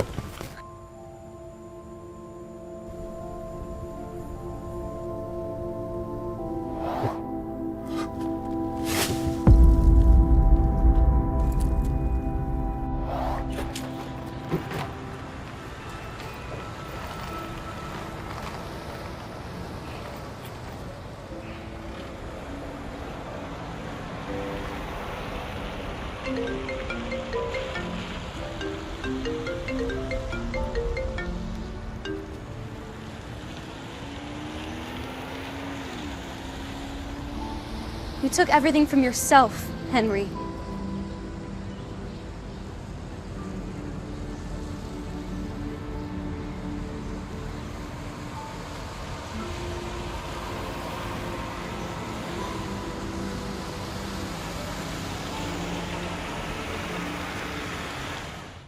I sent a voice message to Solo before I confronted my father, Henry.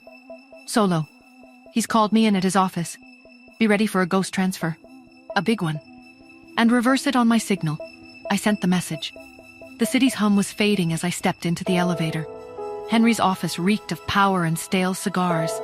He sat behind a massive mahogany desk, a cruel smile twisting his lips. Nora, always punctual. "Cut the crap, Henry," I said, my voice flat. "Tell me about the father of my children." "Information has a price," he purred, his eyes glinting. A chime sounded from his phone. His smirk deepened as he checked the screen. "Good girl," he purred. "Now here's what you really paid for. I don't know who their father is." My hands clenched into fists, but I kept my composure. "But," he continued, "I do know who your son is. Peter Hunt." The name hit me like a physical blow. "Pete, my son, Justin Hunt," Henry continued, relishing his words. "He'll bury you." I stood. "Thanks for the information, Dad." Another chime. The smile vanished. "You, nice doing business," I said, turning as he slammed his fist on the desk, the sound echoing through the opulent room.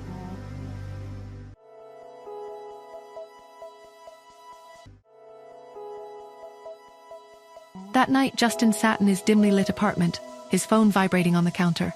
He answered immediately, his voice softening. "Hello, Grandma? How are you feeling? Did you settle in?" "Much better, Justin," his grandmother's warm voice replied. "Now tell me, how's my darling Pete?"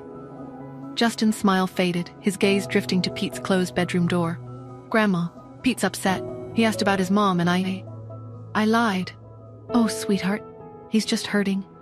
And then there's Nora." Justin hesitated. "I don't know how to fix all this. Then maybe it's time for a fresh start.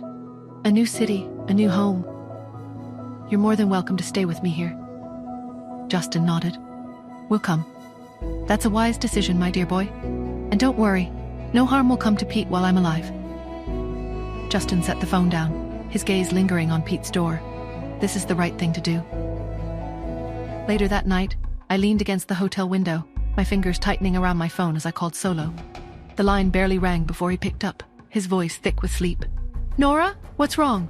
I didn't waste time. "Where's Justin right now?" Solo exhaled sharply, suddenly more awake. "Why?" I clenched my jaw. "Because I need to get to Pete. He's my son, Solo, and I'm going to take him back." Silence. Then Solo, always too rational for my liking, said, "And then what? Make Justin trust you, get close, make him let his guard down, make him fall in love with you." I froze, then let out a sharp laugh. "I hate him, Solo. I don't want him." "Then forget about Pete," Solo said simply, "because Justin Hunt isn't giving him up." His words hung in the air like a death sentence. "Forget Pete?" No, that wasn't an option. I took a deep breath, steadying myself. "Fine," I said, voice firm. "I'll do it. But only for Pete." Solo let out another sigh, then said, "Well, Justin just moved to New York." I straightened, my grip tightening around my phone. "Then I guess I'm going to New York too." Solo sighed again, but there was a note of approval in his tone. "Then let the games begin." The next afternoon, I walked through Central Park, Cherry skipping ahead, pointing at an ice cream cart. "Mom, ice cream," she chirped. I ruffled her hair but kept my focus on my phone. "Solo, what time does Justin usually come here with Pete?" Typing sounds filled the line. Then, "Same time every day for the last 4 days. Should be any moment now." I took a deep breath. Perfect. It'll look like a coincidence. I turned slowly, my breath catching.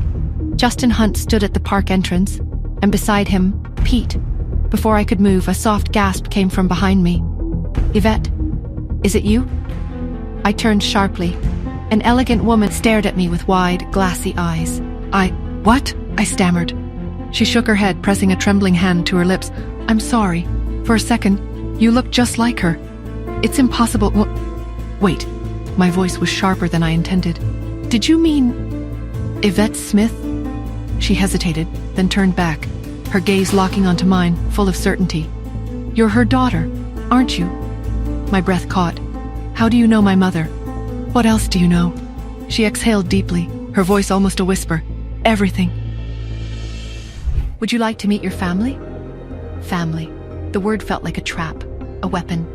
Part of me wanted to vanish, to erase this encounter, but the other part, the part that had lived in the shadows, fueled by unanswered questions, screamed for answers. "I'm Melissa, Simon Anderson's wife. Simon is your mother's brother, your uncle. That makes you our niece." My breath hitched. My uncle? A family? A sudden sharp image of Justin flickered in my mind. He'd warned me about trusting too quickly. My name is Nora, and this is Cherry, my daughter. Melissa's eyes softened, but I saw a flicker of something else, something I couldn't quite place. Your grandmother. She longs to see your mother. She would be overjoyed to meet you. I don't know, I said, my voice tight. I need time. Cherry tugged at my hand. Ice cream, Mama? Melissa smiled, a bit too brightly.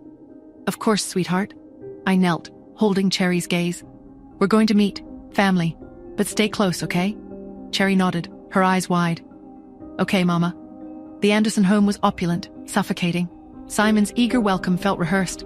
I was a puzzle piece they were trying to fit, but the image was unclear. You look just like her, Simon said, his eyes searching mine. Mom is waiting, Melissa said, her voice strained. Mrs. Anderson, blind and frail, sat in a rocking chair. Nora, she whispered, her voice trembling. You have your mother's voice. Where have you been? I didn't know about you, I said, my voice flat. Cherry ran to her, a bright spot in the tension. Hi, Grandma. Mrs. Anderson embraced Cherry, tears streaming down her face. My sweet child. Then she reached for me. May I hold your hand? I hesitated, then placed my hand in hers. You feel just like her, she whispered. Later, in my mother's untouched room, I dialed Solo. Solo, I need everything on Simon Anderson, Melissa Anderson, and Cheryl Anderson. And Justin Hunt. Find out if and how he knows them. Harmonia Pharmaceuticals.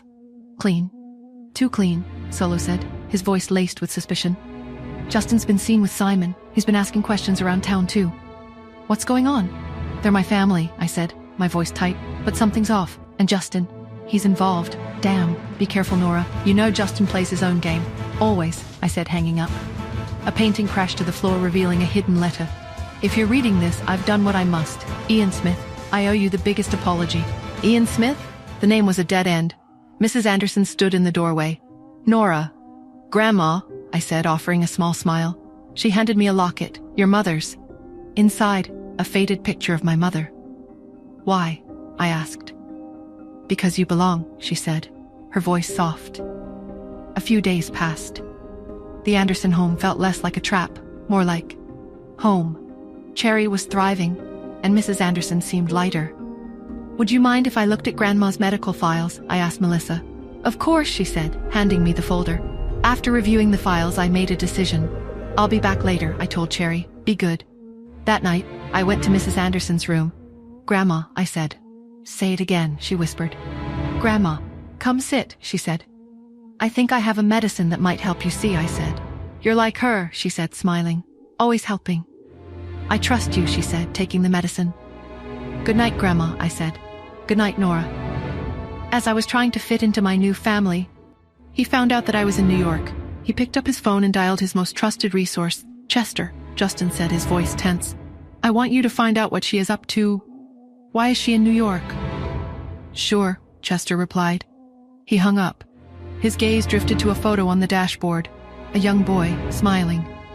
I won't let them take you, he whispered. The next morning, Cheryl arrived, bright and friendly. It's so nice to finally meet you, Nora, Cheryl said, smiling warmly. I'm Simon's daughter. Hi, Cheryl, I replied, my eyes narrowing slightly. Simon's phone vibrated. Justin Hunt, he said, his eyes hard. I'll be back. Melissa noticed my tension. Do you know Ian Smith? I asked. She froze, her eyes widening. Cheryl's panicked voice echoed through the house. Mom! Dad! Grandma won't wake up! Her eyes, they're swollen! We rushed into Grandma's room. Melissa, Simon, Cheryl, and me. Grandma lay still, her breathing slow. Grandma's still sleeping. Cheryl's voice was laced with panic. Melissa knelt by the bed, gently shaking Grandma's shoulder. Mom, wake up. Cheryl grabbed a pill bottle from the nightstand, frowning. These aren't her usual meds. I gave them to her, I said calmly. It's a treatment for her eyesight. The drowsiness is a side effect. But what if it's too strong? Melissa asked, her voice tight with worry. Simon stepped forward, his tone reassuring. Nora is a doctor. Yvette was a medical genius. I trust her. Melissa reluctantly agreed. We left, but Cheryl lingered, her eyes fixed on the pills. She slipped one into her pocket. What is she up to? I need to know what this is, she muttered. Hours later, I found Cherry, her little face scrunched with worry. Grandma's still sleeping. She'll be better soon, I reassured her, giving her my phone. 20 minutes, like always. Sherry took the phone, but instead of playing games, she called Chester. Chester, can you give the phone to Pete? I heard Pete's grumpy voice. Cherry? Pete, are you okay? Cherry asked brightly. Yeah, I guess, Pete muttered. Dad brought me to New York. We know! Mom came here too, Cherry exclaimed. And we found Mom's family. I can't wait for you to meet them. Chester overheard, thinking, they deserve to be together. I have to help. Later, I learned from Chester that he went to Justin's office. Is everything okay between you and Pete? He'd asked. Justin sighed. No, he keeps asking about his mom, and I don't want to talk about her. Then why not give him a mom, Chester suggested. Marry someone, give him a mother figure. What? Justin asked, his eyes narrowing. What about Nora? Chester continued. You liked her once, and she has a daughter? Pete wouldn't feel so lonely. That's enough. Get out, Chester, Justin said coldly. Chester left. Justin stared at the ceiling. Nora as Pete's mom? Never. She betrayed me.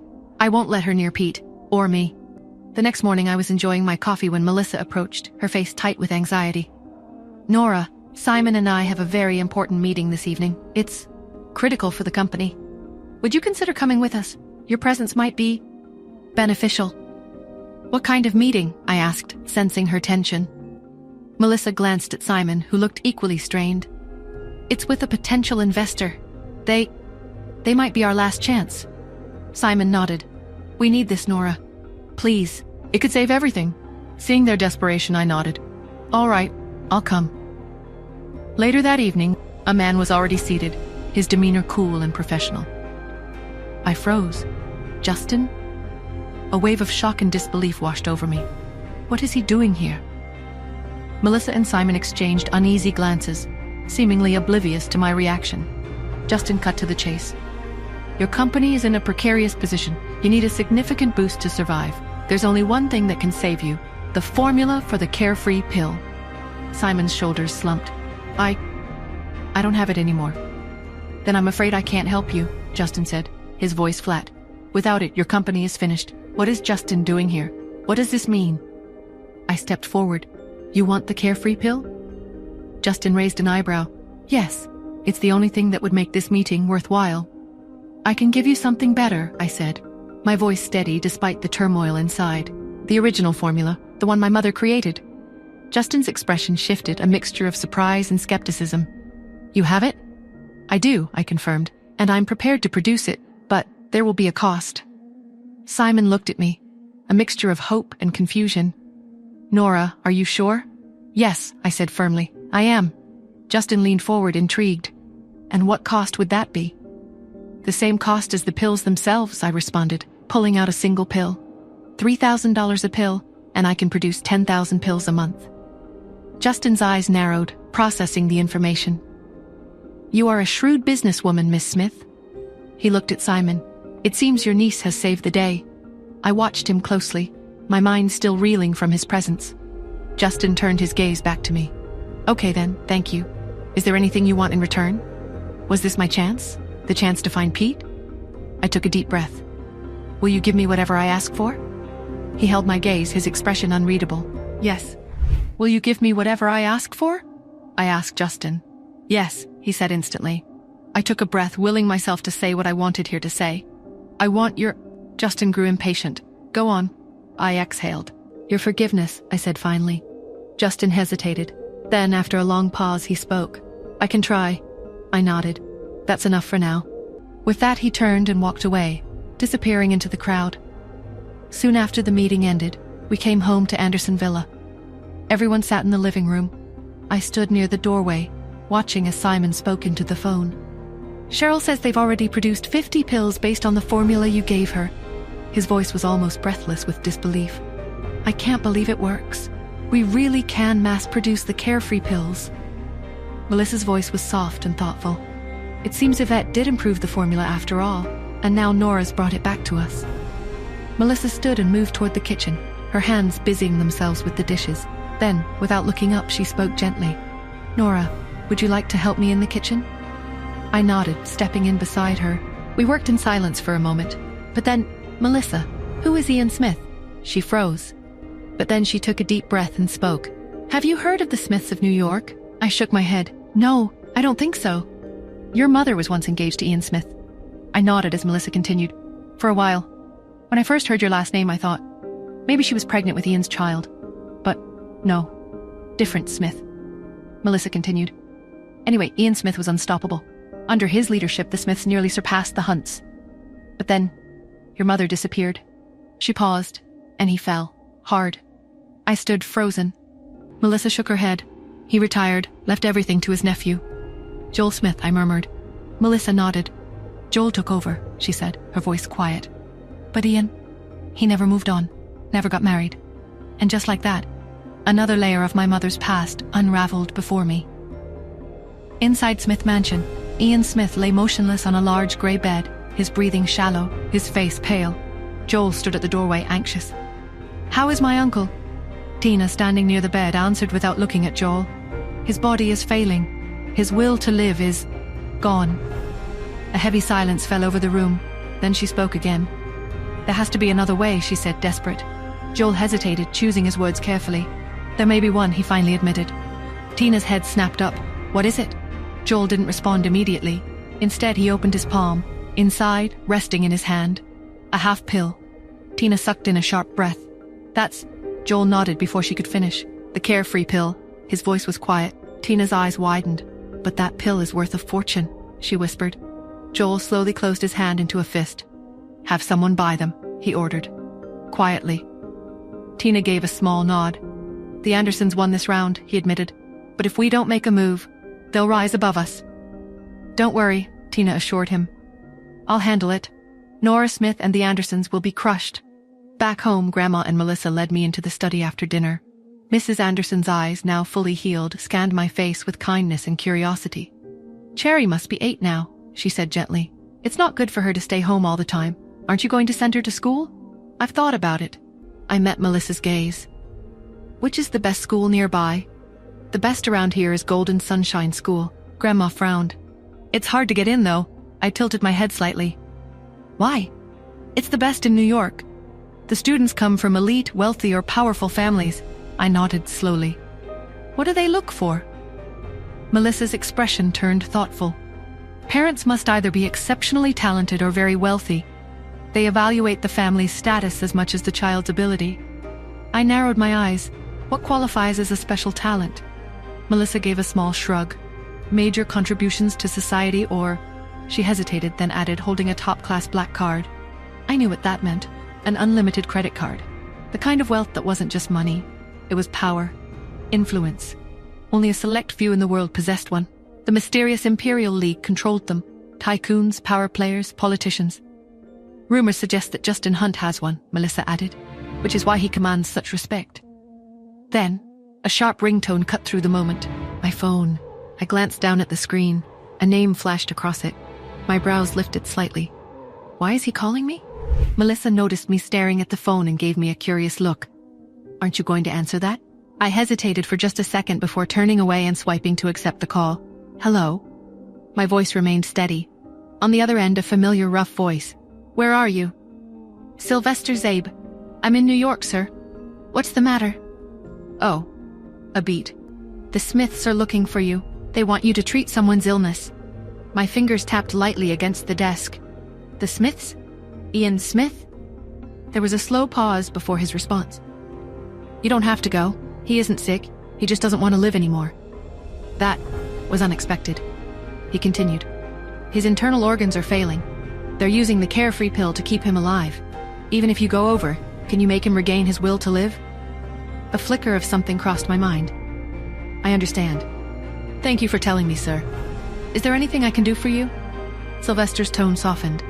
Carrying on my skills in traditional medicine would be the best way of repaying me. That's all I ask. Let me know if you ever want me to visit. He scoffed. You're not a kid anymore. Stop being so clingy. I'm hanging up. I stared at the phone for a moment before setting it down. Melissa's voice broke the silence. What was that about? I exhaled, my voice light but vague. Oh, just an old teacher.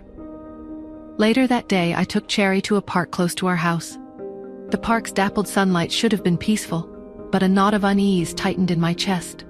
Cherry's small hand was warm in mine, her laughter a bright, innocent sound as she pointed at a squirrel. but I couldn't shake the feeling of being watched. I saw him, the man in the stark white suit. He kept his distance, but his eyes, cold and focused, never left us. It wasn't a casual glance. It was a steady, unnerving observation. This wasn't the first time I'd seen him today. "Mommy, look." Cherry tugged on my hand, her voice filled with childlike wonder. I forced a smile, but my heart hammered against my ribs. I couldn't risk Cherry. My fingers trembled as I slipped my phone from my purse, dialing Solo's number. His calm, efficient voice answered. "Solo, it's Nora. I need you to do something for me," I whispered, my voice tight. "I'm at the park near the Willow Grove with Cherry. There's a man following us. White suit, looks expensive, very observant. I've seen him several times today." "Describe him." Solo's voice was sharp, professional. I quickly relayed his appearance, my eyes darting around the park, searching for any other sign of danger.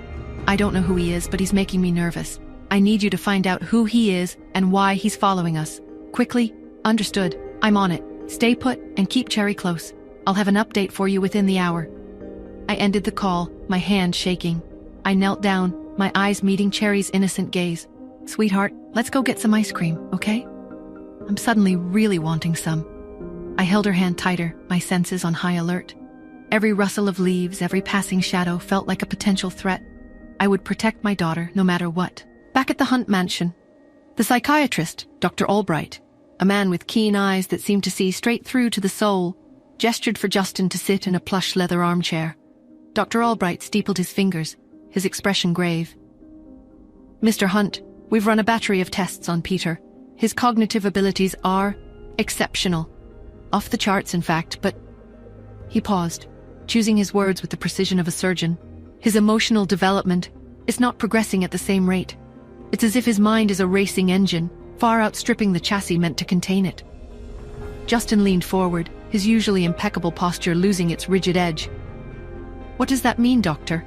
Is he ill?" "It's not a simple illness, Mr. Hunt. It's a dissonance, a profound disconnect between his intellect and his emotional capacity. He perceives the world with an intensity, an understanding, that most adults never achieve. But he lacks the emotional filters, the coping mechanisms, to process those perceptions healthily." Justin's jaw tightened. "Is there a cure?" "There's no cure in the traditional sense, Mr. Hunt," Dr. Albright said, his voice low and somber. He leaned forward, his eyes locking with Justin's. "This is where you come in, Mr. Hunt. Pete needs stability. He needs routine. He needs unwavering support and, above all, understanding. He needs to feel safe. Can you provide that for him? Because frankly, Mr. Hunt, his future depends on it." The weight of his words pressed down on Justin, heavy as a physical burden. He stared out at the rain-streaked window, the storm outside now dwarfed by the one raging within him. He thought of Nora, of Pete's comment that he had low emotional intelligence and how to make a connection with Mommy. He knew what he had to do. Back at Anderson Villa, I slung Cherry's bag over my shoulder and made my way downstairs. Melissa's voice called out. "Where are you going, Nora?" "To an interview," I replied. Her expression shifted slightly. "At Golden Sunshine," I nodded. "But we haven't secured an appointment yet.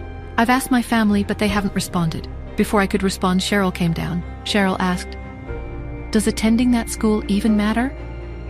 Melissa's demeanor shifted. "Nora's situation is different. If Cherry doesn't get in, it'll be harder for Nora to settle here." I observed Cheryl quietly as she started shaking her head. "Even if she gets a recommendation letter, she won't pass the interview." Melissa responded in a measured tone. "That's why it needs effort." I finally spoke.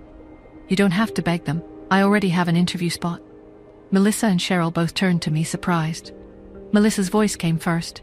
"How did you get it, Nora?" "I arranged it myself." Melissa was taken aback. "But how?" Cheryl, however, seemed less impressed, more suspicious. "We can do this later," I said, glancing at the clock. Before I could finish, my phone rang. "I see Cheryl is looking." I answered immediately. "Hello?" A voice came through the line, urgent. "Nora, brace yourself. I think your father is planning something big to destroy you. I visited your father's place today." And I overheard him talking to someone on the phone. "And?" I asked. Lisa hesitated, then spoke. "Nora, he was talking about destroying you. He said he'll get the money you owe him by hook or by crook." I remained silent for a moment then. "Don't worry about it, Lisa." My voice was calm. I'll be careful. Thanks for telling me. After disconnecting the call, we pulled up to the grand entrance of Golden Sunshine School, slowing the car as he approached the gates. As he rolled down the window, a security guard immediately stepped forward with disinterest. Please park outside. Visitors aren't allowed to drive in. Melissa frowned. We're here for an interview. The guard simply pointed toward the designated visitor parking lot outside the gates. With a sharp exhale, Melissa turned the wheel and parked at an empty spot. I unbuckled Cherry's seatbelt, took her hand in mine, and stepped out. Just as we reached the entrance, a sleek Rolls-Royce Phantom stood up at the gates. Without hesitation, the guard stepped aside, waving the car through without a single question. From behind me, Melissa scoffed. Maybe we should have brought the Ferrari.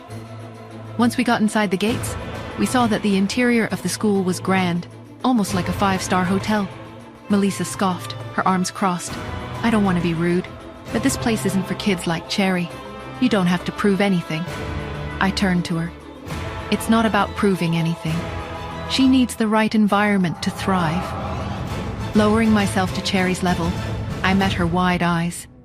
If you can stay here for 3 months without revealing who you are or using any family influence, I said gently, I'll grant you one wish. Cherry's face lit up. Anything? I smiled. Anything, Melissa sighed, as if they'll even let her in. Melissa expected a grueling interview, but instead of a long drawn-out process, the principal simply handed me a neatly folded bundle. This is Cheryl's uniform. She can start tomorrow, he said with a warm smile. Melissa's mouth fell slightly open. Her eyes darted between me and the principal, confused. Wait, what? That's it? Her voice held pure disbelief. I accepted the uniform with an easy smile. Thank you, Principal. We appreciate it. I turned and walked out, holding Cherry's hand. Melissa, however, remained frozen in place. But what about the interview? The tests? The process? She struggled to make sense of it. The principal chuckled. Oh, they were exempted from the process. It's lengthy and would take weeks. We didn't want Miss Smith to go through all that. When we got the call from someone in corporate about Miss Smith, we had already started preparing the uniform. Melissa swallowed hard before quickly following us outside. The ride home was unusually quiet. Melissa just kept staring at me without saying anything. Once we reached home, we heard a strong, low-pitched voice coming from the living room. Why didn't you wait for me, Melissa? I was only an hour and a half late. I walked in with Cherry. Melissa followed. Melissa stood in the middle of the room. Across from her, Simon sat on the sofa. You need my help to get into a school like that, you know, Simon added. Melissa said lazily. Cherry was accepted without an interview. Simon's face hardened. That's impossible, he said sharply. Only the Hunts, the Smiths. Melissa cut him off. Doesn't matter. Cherry got in. Her classes start tomorrow. As I took Cherry's hand and started up the stairs, I heard Melissa mutter under her breath. It must be Justin. He must have helped Nora. That night I was trying to sleep when my phone suddenly rang. I groaned, but the moment I saw the name flashing across it, my drowsiness faded. Justin Hunt. Hello, Miss Smith.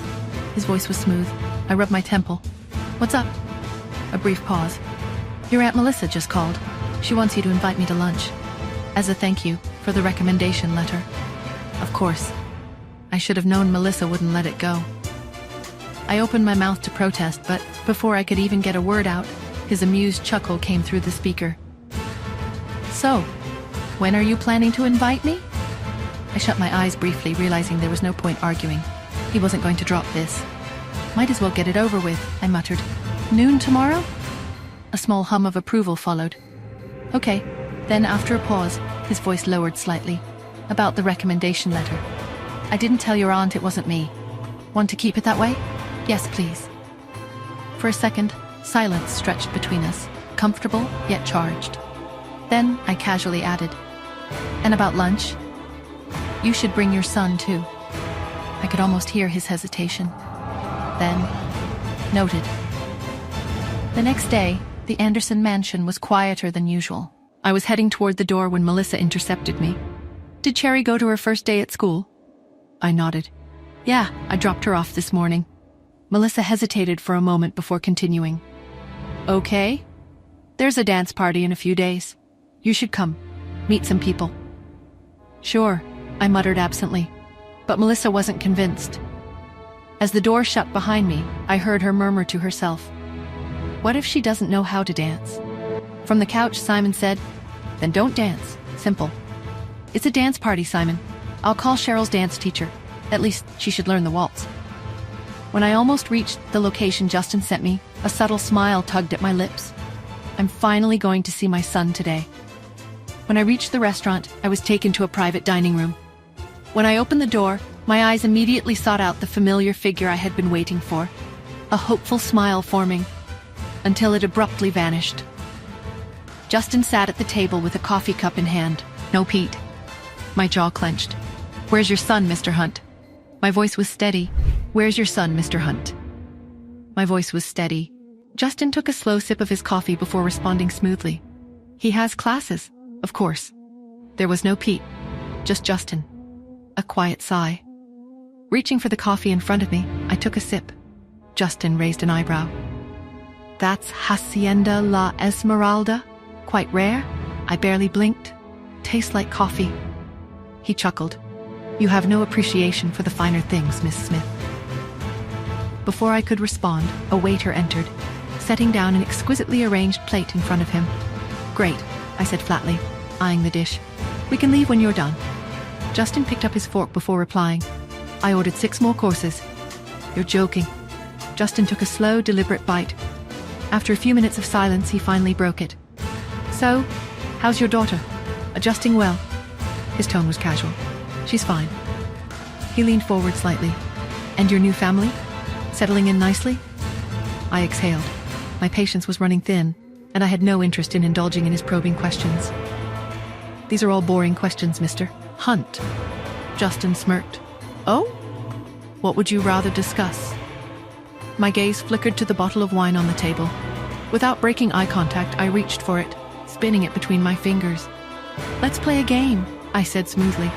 "Let's play truth or dare." "There's no need for games. You can just ask, Miss Smith." I leaned forward slightly. "Okay, how did you and Pete's mother come to have him, Mr. Hunt?" The smirk faded from Justin's lips. For the first time during the entire meal, his voice carried a warning edge. "Be careful with your questions, Miss Smith."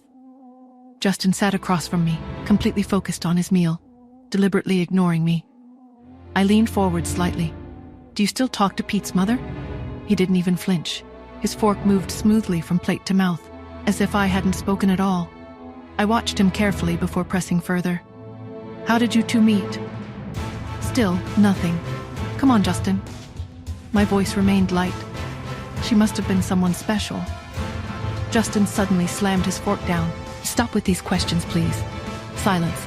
Then his voice came again, firmer this time. "I don't want to talk about that horrible woman." I didn't respond. Then his gaze lifted to mine, cool and calculating. "What about your daughter's father?" A slow smile curled my lips. "Cherry's father? Unfortunately, there's something wrong with his brain." Justin frowned. "He's kind of an idiot," I said casually. "Goes on and on about fighting and killing people every day.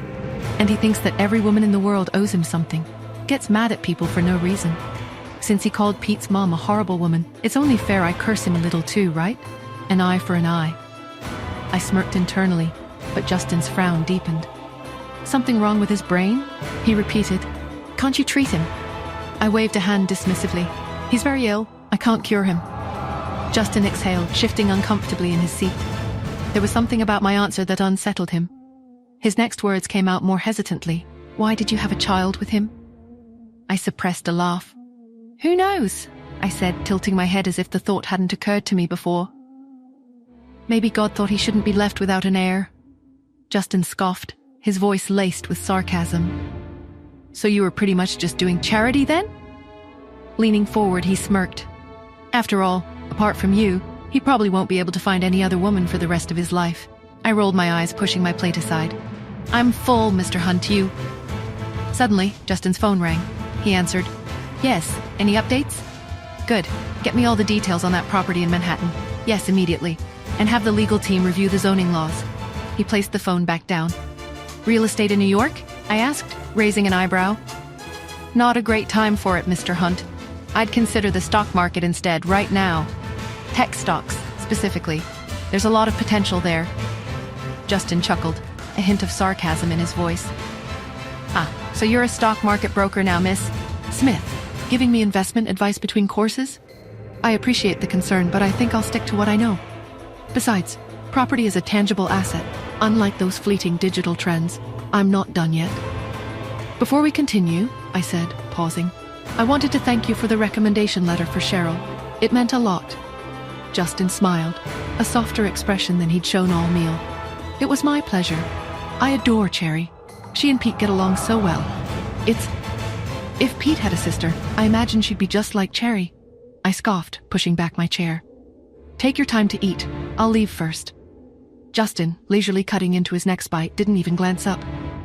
Is this how the Andersons treat people they've agreed to have lunch with? With a sigh, I sat back down, crossing my arms as I watched him. My gaze flickered with something unreadable. 2 hours later, Justin finally placed his utensils down, dabbing the corners of his mouth with a napkin. I straightened immediately. Finally, I waved at the waiter. Check, please. The waiter smiled politely. Mr. Hunt has already taken care of the bill. I blinked, turning toward Justin. It's my treat this time, he said smoothly. You can treat me next time. I narrowed my eyes suspiciously. Next time? I followed him out of the private room, my mind already planning a million ways to ensure there would be no next time. Suddenly my phone rang. Pulling out my phone, I quickly answered. Miss Smith, you need to come down to the school immediately. Something happened to Cheryl. My entire body tensed. What happened? Please just come as soon as possible. I turned to Justin. I have to go. He frowned. What's wrong?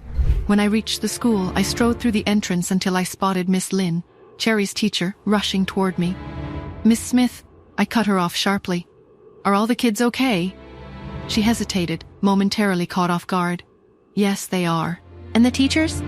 She was confused. Yes, they're fine. My eyes narrowed. So who did Cherry beat up? The security guard?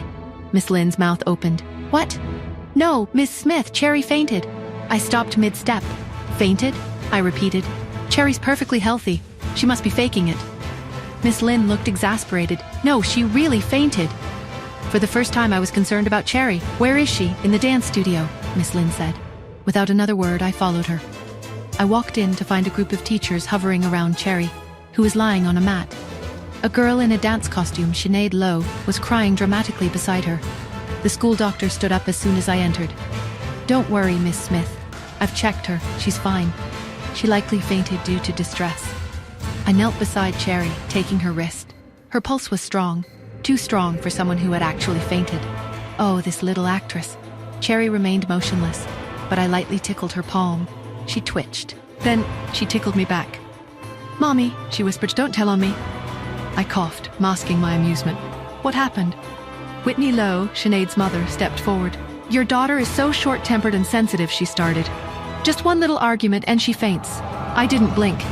And yours cries for hours because someone else danced better. Whitney's smirk faded, but she recovered quickly. Talent without discipline is nothing, she scoffed. I turned my gaze to Cherry, who was now fully alert, sitting up with an innocent expression. Guess we'll see about that, I murmured. Your daughter has a poor physique, Whitney declared. Too stiff and awkward. She should be replaced. From beside her, Sinead clapped gleefully. Yes, replace her. Don't let her go on stage. Miss Lynn, visibly tensed, spoke up. But I think Cherry danced pretty well just now. Which part of that was good? Whitney scoffed, cutting her off. Who's the professional here, you or me? Miss Lynn, I said. Would Cherry be allowed to participate if someone more qualified than Mrs. Lowe vouched for her talent? Whitney's smirk twitched. Her arms tightened across her chest. Until you prove otherwise, Whitney said. Cherry is banned from my classes. With that, she turned to leave. I smoothly stepped in front of her, blocking her path. She froze, her irritation evident. What are you doing? She snapped. Mrs. Lowe, shouldn't you apologize for bullying my daughter? Absolutely not. I took a step closer. You will apologize, I said, or you won't like the consequences. For a moment, Whitney shivered. I'm sorry, she muttered. I yawned, stretching slightly before turning to Cherry. Let's go. As the door swung shut behind us, I could almost hear Whitney screaming. Then, I'm calling the police. Whitney's furious voice rang out behind us. She threatened me. I'll have her arrested. The principal strolled into the dance studio and walked toward Whitney Lowe. His voice was calm but authoritative. Mrs. Lowe, we don't know who Miss Smith is, he began. But we've been instructed by certain important people to treat her with the utmost respect. We can't afford any trouble. For a brief moment, Whitney's face twisted with disbelief. Important people? What does that mean? On our way back home, Cherry sat in the front passenger seat. Mommy, will you be asking Aunt Tanya to come back to America for my sake? She asked. I raised an eyebrow. No, why would you think that? Cherry folded her arms. But Aunt Tanya loves dancing, and she's better than Mrs. Lowe. A quiet chuckle slipped from my lips. Smart girl. She's coming next week to judge a festival, that's all. Cherry's face lit up instantly. Oh, that's so exciting. As we stepped out of the car and headed inside the Anderson mansion, Cheryl rushed toward us. Nora, she called out. I really want to thank you for the formula. Cheryl's grin widened as if she'd been waiting for the perfect moment. She said, I want to take you out for drinks. You have been very nice to me, Nora. I smiled.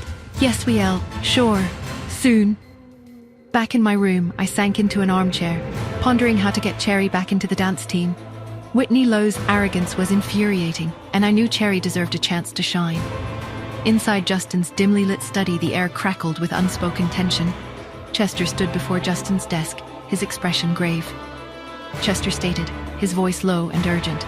I've traced several anomalies, encrypted communications, and suspicious entries in the access logs. Someone is actively targeting the research being held for Pete's future. Justin leaned back in his leather chair, his gaze sharp. Who? Who would dare? I suspect our uncle, Chester replied, his voice barely a whisper. His ambition has always been a concern. But this feels different, calculated, dangerous. He desires Pete's inheritance. Justin's jaw tightened. He wouldn't risk Pete. He knows the consequences. He's desperate, Justin, Chester countered. Pete is the sole heir to the Hunt fortune. If the research, which is a vital part of Pete's inheritance, is compromised, the power shifts. It shifts to him. Justin rose, pacing the room. We need to tighten security, Chester. Every access point, every communication channel. I want constant surveillance on Pete. No one gets near him without my express permission. Understood, Chester said, nodding. But Justin, we need to consider all angles. We need allies. Allies? Justin questioned, his voice laced with skepticism. Who can we trust? Nora, Chester offered, his tone carefully neutral. She's shown a genuine interest in Pete. She's intelligent, resourceful. Justin stopped pacing, his gaze fixed on Chester. Nora? You want me to trust her? After everything? She cares about Pete, Justin, Chester insisted, and you, I believe. We need to consider all options, especially now. She could be an asset in protecting the research, and therefore Pete. I appreciate your concern, Chester, Justin said, his voice firm, but I won't use Pete as a pawn. I won't use anyone as a pawn. I still have reservations concerning Nora, and I will not risk Pete's safety. We must focus on securing the research that is being held for Pete and finding out who is trying to harm him within our own family. Chester sighed, his gaze dropping. As you wish, Justin, but I fear we are underestimating the danger. We need to act quickly. Justin nodded, his expression grim. Then we will act. But we will do so with caution and with absolute certainty. Cherry sat on the edge of my bed, her small shoulders slumped, her usually bright eyes dimmed with unshed tears. Mommy, she whispered, her voice a fragile thread. They laughed at me. I knelt beside her, my heart twisting with a fierce protectiveness. Who, Cherry? Who dared to laugh at you? I kept my voice gentle, but a cold fury was already building within me. Whitney and Sinead, she choked out, tears finally spilling down her cheeks. They said I was lying about Justin Hunt being my father. They said I was just a nobody trying to pretend. I wanted to dance, to show them, to prove them wrong, but I messed up. I pulled her into a hug, my fingers stroking her soft hair. Oh, my sweet girl. Their words are empty, Cherry. They're cruel and small. You are talented, strong, and they're just jealous of the spark they see in you. I felt a bitter taste in my mouth, the familiar sting of injustice. But I need to show them, she insisted, her small fists clenching, her voice gaining a desperate edge. I need to make them regret it. I need to make them see that I'm not just some kid they can push around. And you will, I promised, my voice firm, laced with a quiet determination. I'll find you a teacher, someone who will make Whitney Lowe look like an amateur, someone who will reveal your true brilliance and make them swallow their words. I thought of the best dance teachers I knew, each with a unique skill set. Aunt Tanya? She asked, her eyes lighting up with a flicker of hope. She's the best. Not this time, sweetheart, I said. a flicker of something unreadable passing through me. We'll find someone else, someone unexpected, someone who will surprise them all. Later in the grand living room of the Hunt mansion, Pete sat beside Justin. The room, usually filled with a cold, formal atmosphere, held a rare moment of tenderness. Pete sat beside Justin on a plush sofa, his small face filled with a pure, innocent adoration. The contrast between Pete's innocent gaze and Justin's guarded expression was stark. "Daddy," Pete said, his voice soft, "I like Cherry. She tells funny stories, and she's not like the other kids. She's brave." Justin's expression softened, but a shadow of worry lingered in his eyes, a darkness that seemed to deepen with every passing moment. "I know, Pete, but you have to understand. I'm trying to protect you. Not everyone is as kind as Cherry. Some people have other motives." Pete's brow furrowed, his innocent eyes questioning. "Protect me from what, Daddy? From who?" Justin's jaw tightened, his gaze hardening as if he was looking at an invisible enemy. "It's complicated, Pete. There are people who might try to hurt you, people who want what you have, what you represent. But I won't let that happen. I'll always keep you safe." His voice was heavy, full of a pain he couldn't quite decipher, a fierce possessiveness that bordered on desperation. He looked at his son with a raw, almost desperate protectiveness, as if Pete was the most precious thing in the world, a fragile treasure he held close to his heart, a treasure he would defend with his life. As I was leaving the living room, Cheryl approached me, her eyes bright. "Nora!" she exclaimed, her voice cheerful. "Don't forget, you promised to take me out for drinks. I'm really looking forward to it." I smiled, though my mind was still racing with worry about Cherry and Justin. "Of course, Cheryl. I haven't forgotten. Let's do it tomorrow night, okay?" Cheryl's smile widened. "Perfect. It's a date." I stepped outside the mansion. I needed a moment alone to clear my mind and focus on the task ahead. I headed towards a nearby park, a place I often sought for solitude. As I walked, my phone buzzed, a familiar tune signaling an incoming call. I pulled it out of my pocket and saw Solo's name displayed on the screen. I hesitated for a moment, unsure if I wanted to answer. The conversation with Solo always left me with a lingering sense of unease, but I finally pressed the answer button. "Solo," I answered, my voice low, wary. "What have you found?" "Whitney Lowe's teaching methods are brutal, as expected," Solo said, his voice laced with a hint of dark amusement. "But if you want to really make her pay, if you want to deliver a blow that she won't forget, you should use Tanya. She's unmatched, a force of nature on the dance floor. It'll be a spectacular revenge, a performance that will leave them all speechless." "I don't want to drag Tanya into this," I replied, my mind already racing, piecing together the fragments of a puzzle I didn't fully understand. "I need something else. I need you to dig into Pete's birth history. I need to know how Justin Hunt acquired Pete. Everything, every detail, from the moment he entered Justin's life." "That's a delicate request," Solo warned, his voice laced with a hint of caution. "Are you sure you want to open that Pandora's box? Some secrets are best left buried." "Yes," I said, my voice firm, unwavering. "I need to understand. I need to know the truth, no matter how dark it might be." As I hung up, a chill ran down my spine, a sense of being watched. I turned, my gaze sweeping across the crowded street. The same man in a pristine white suit stood a short distance away, his eyes fixed on me, his gaze cold and unwavering. I had seen him before, lurking at the edge of my vision. A silent, unsettling presence, a phantom in the bustling city. Him again, I breathed, my heart pounding against my ribs, a frantic drumbeat of fear. I took a step towards him, intending to confront him, to demand answers, but he turned and vanished into the crowd, slipping away like a ghost, leaving me with a cold, hollow feeling, a sense of dread that settled deep in my bones. The morning sun streamed into the breakfast room, casting long shadows across the polished mahogany table. I sat across from Melissa, the air between us thick with unspoken questions. She had been unusually quiet, her gaze fixed on me with an intensity that made me uneasy. "Nora," she began, her voice hesitant, her gaze lingering on me as she stirred her tea. "I've been wondering about you and Justin." I took a sip of my coffee, trying to appear nonchalant, but my heart skipped a beat. "What about us, Melissa?" "Well," she continued, her voice carefully measured, "I know you're living here, and you're involved with Cherry. You seem to have settled in quite comfortably, but I don't know much about your past, about how you and Justin, how that relationship came to be." She trailed off, searching for the right words, her eyes searching mine for any sign of discomfort.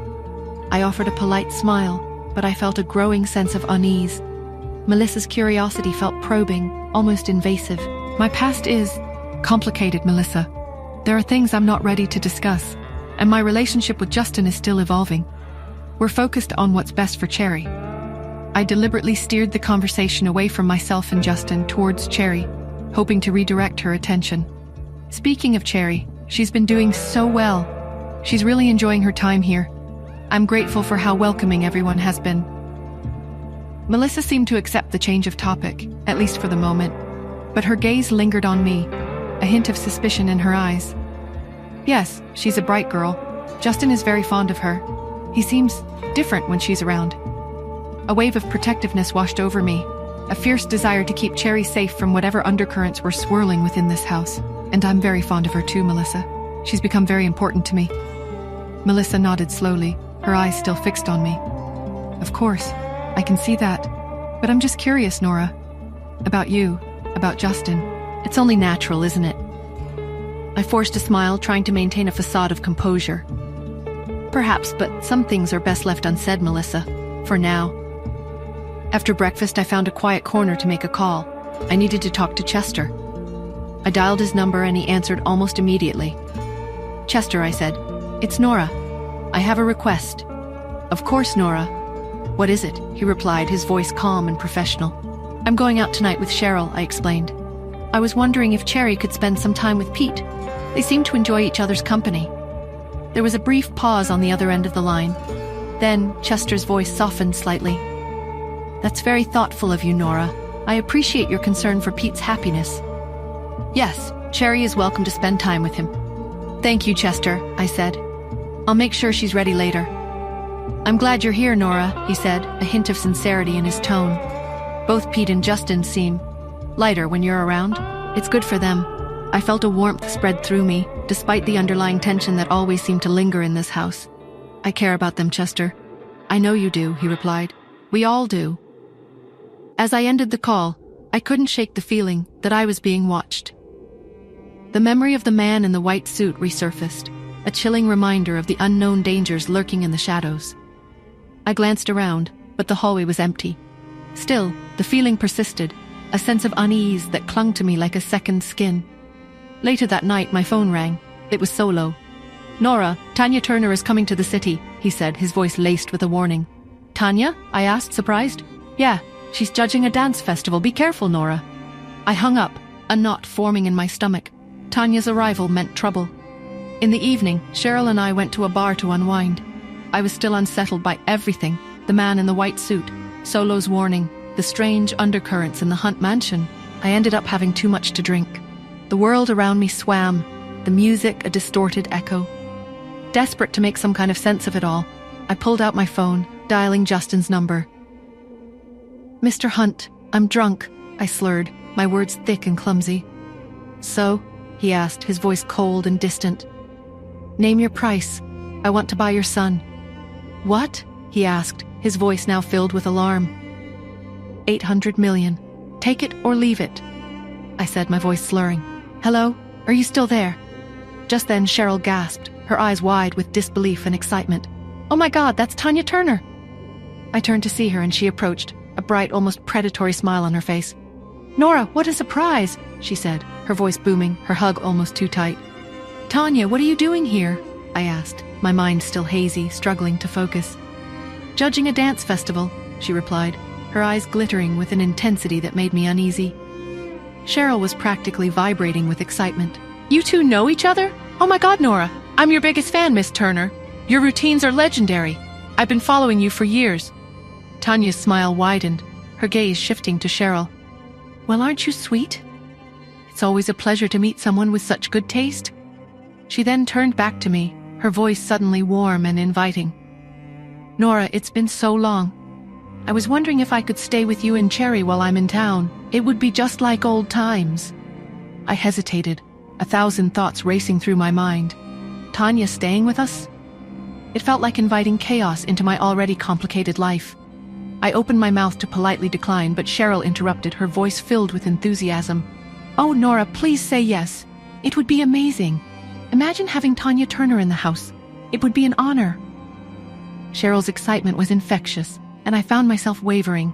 Tanya's eyes pleaded, "Please, Nora, just for a little while." I looked from Cheryl's eager face to Tanya's expectant one. Trapped. "All right," I said, my voice resigned. "You can stay." Cheryl squealed with delight, pulling Tanya into another hug. "This is going to be incredible." Later, as the bar closed, I walked to the underground parking garage, the dim lighting and echoing silence amplifying my unease. I felt vulnerable, exposed. Suddenly, a strong hand grabbed my wrist. I reacted instinctively, trying to pull away, but a firm grip stopped me. "It's me." Justin's voice, low and close, sent a shiver down my spine. "Justin," I breathed, my heart pounding. "Why are you so interested in my son?" he asked, his voice cold and questioning, his grip tightening slightly. He reached the underground parking garage. It was dimly lit and eerily quiet. Tanya and Cheryl walked ahead, arm in arm, laughing. I trailed a few steps behind, letting them have their moment. Then a strong hand clamped around my wrist out of nowhere. My instincts kicked in, and I swung, my fist, only for it to stop, caught mid-swing by a firm, familiar grip. "It's me," Justin Hunt said. My eyes adjusted to the shadow. He leaned in slightly. "I just have one question, Miss Smith." "And what's that?" I asked. "Why are you so interested in my son?" Was it time I told him the truth? Puzzled, I slowly replied, "I just find him very adorable and sweet. He's such a sensitive boy, and I feel like I have a connection with him. Do you want to become his mother?" He replied, almost nonchalantly. A smile tugged at my lips. I was his mother. Of course, Justin didn't know that. But still, what did he mean by become his mother? I paused. Something about this seemed off. He continued, "Miss Smith, you have a very unique way of confessing your love." I scoffed in exasperation. I found Justin to be narcissistic on a good day, but this was ridiculous. The corners of my lips spasmed, and I immediately replied, "You're mistaken. I'm not asking for me. I'm asking for a friend of mine." And then I just rushed out of his sight, expecting no answer. Meanwhile, at the school, it was 2:30 in the afternoon. Children who'd finished their afternoon snack were allowed to play while the others finished eating. Cherry had always been a very picky eater. After she was done eating the bits of her snack she wanted, she carried her little plate over and handed it to the teacher. Her big round eyes blinked as she said, "Miss Lynn, you've lost so much weight again today. You should eat a little more. When I saved you some of my vegetables." Miss Lynn was indeed on a diet, so Cherry's words hit a nerve. She thought Cherry was such a cute little girl. She couldn't resist her flattery. Miss Lynn rubbed her head gently and said, "Little Cherry is so smart. You're right.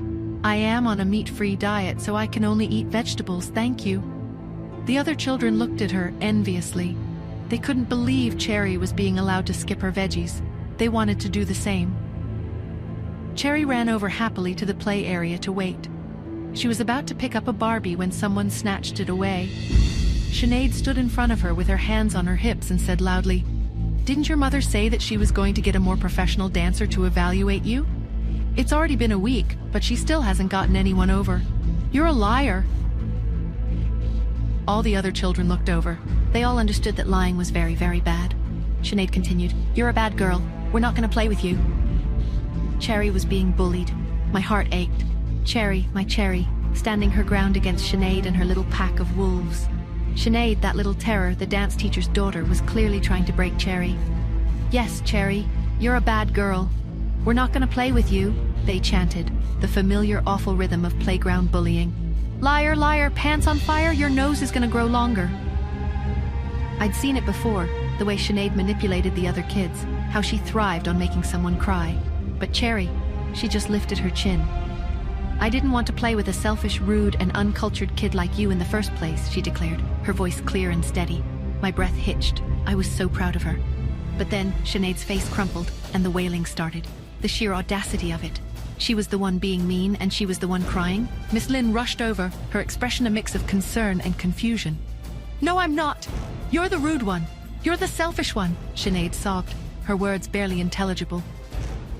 "Why are you crying when you're the one being mean to me?" Cherry asked, her brow furrowed, genuinely puzzled. I had to bite my lip to keep from laughing. The sheer absurdity of the situation was almost comical. But it wasn't funny. Sinead's power games were damaging. The school bell rang, the sound a welcome interruption. Then, Sinead delivered her parting shot. "You're a liar, and so is your mom. My mom said that if your mom still can't get anyone by tomorrow, you can forget about joining the dance performance." And with that, she was gone, swallowed up by the crowd of arriving parents. Miss Lynn turned to Cherry, her eyes filled with concern. "Will your mommy be able to find you a dance teacher?" The dance performance. It meant so much to Cherry, to both of us. But finding a dance teacher at such short notice, I didn't know how I was going to manage it. I forced a smile, trying to hide the worry gnawing at me. "We'll figure something out," I said, my voice a little shaky. But inside I was panicking. Sinead's mother was making sure that her daughter would have her way. And now, my daughter was paying the price. Melissa hesitated, a knot of worry twisting in my gut. I knew I had to tread carefully. "Nora," she began gently, "about Cherry's dance lessons. Whitney Lowe, she's quite intimidating." I paused, searching for the right words. "Why don't you ask Tanya to be Cherry's teacher? She's a professional dancer, after all." I turned away, a wave of conflicting emotions washing over me. Tanya. Just the thought of her sent a shiver down my spine. I made my way upstairs, and that's when I saw her standing near my bedroom door, a ghost from my past, solid and real. Then, as if summoned by my turbulent thoughts, Cherry appeared, her face lighting up like a Christmas tree. I heard a car honking outside. It was Cherry, who had just returned from school. Tanya immediately became excited. She left her suitcase in the hallway, went straight downstairs, and rushed out of the door happily. "Cherry!" Cherry, who was carrying a big school bag on her back, jumped down from the car. When she saw her, the little girl's eyes brightened, and she raced over. "Aunt Tanya, you're here!" Tanya said. "Who's Aunt Tanya? Call me Godmom!" She tossed her high into the air and caught her easily as she came down. Cherry was so excited that she couldn't stop giggling. "Again, Godmom, again!" After a few rounds, a tuckered-out Tanya slumped onto the sofa. She rubbed her sore arms and said, "It's only been half a year since I last saw you. You're getting so big." Cherry climbed onto the sofa and massaged Tanya's shoulders with her small hands. "I'm not that big. You've gotten weaker, that's all." Tanya grinned at Cherry's impudence. "You guys are so noisy." I, who was lying on the bed in the next room, tossed and turned repeatedly, unable to sleep. I buried my head with a pillow and called out, "Can't you go play outside? I still have to get up early tomorrow to take Cherry to school." Tanya gave a grand wave and said, "Don't be silly. I'm here now. You can sleep as much as you want. I'll take Cherry to school tomorrow morning." I immediately flipped the quilt aside and sat up, walked to the study and closed the door behind me. The next day, when they reached the school gates, Cherry just so happened to see Whitney and Sinead also coming up to the school entrance as she got out of the car. Whitney stopped in her tracks when she spotted her. Sinead yelled, "Liars aren't allowed to go to school." Whitney stood behind her daughter and glared at Cherry. She said coldly, "Cheryl Smith, it's not good to lie. As punishment, you are to stand at the school gates and shout 100 times. I was wrong. I won't ever lie again. You can only enter after you've reflected upon your actions." Miss Lynn, who was greeting the school children at the school gates, couldn't stand it anymore. She said, "Mrs. Lowe, let's not do that. There are a lot of people coming and going here. It won't be good if other parents think that we're carrying out such harsh punishment." Whitney scoffed. "Why would they be unhappy? We have to hold these children to high standards if we're going to maintain a reputation of excellence as an international school. You spoil them. That's why children like Cheryl are developing bad habits." At this point, a voice reached their ears. "Whitney, is bullying kids your new hobby? I thought you'd find something better to do while I was away." Tanya took off her sunglasses. She had stood back to watch because she wanted to see how Miss Lynn handled the situation. Tanya couldn't help but enjoy the shocked look on Whitney's face. The other dancer looked as if she had seen a ghost. "You were a terrible dancer back in the day, and you're an even more terrible teacher now. Cherry has more talent than you'll ever dream of. How dare you? You are a joke, Whitney," Tanya said. Whitney was already rendered speechless.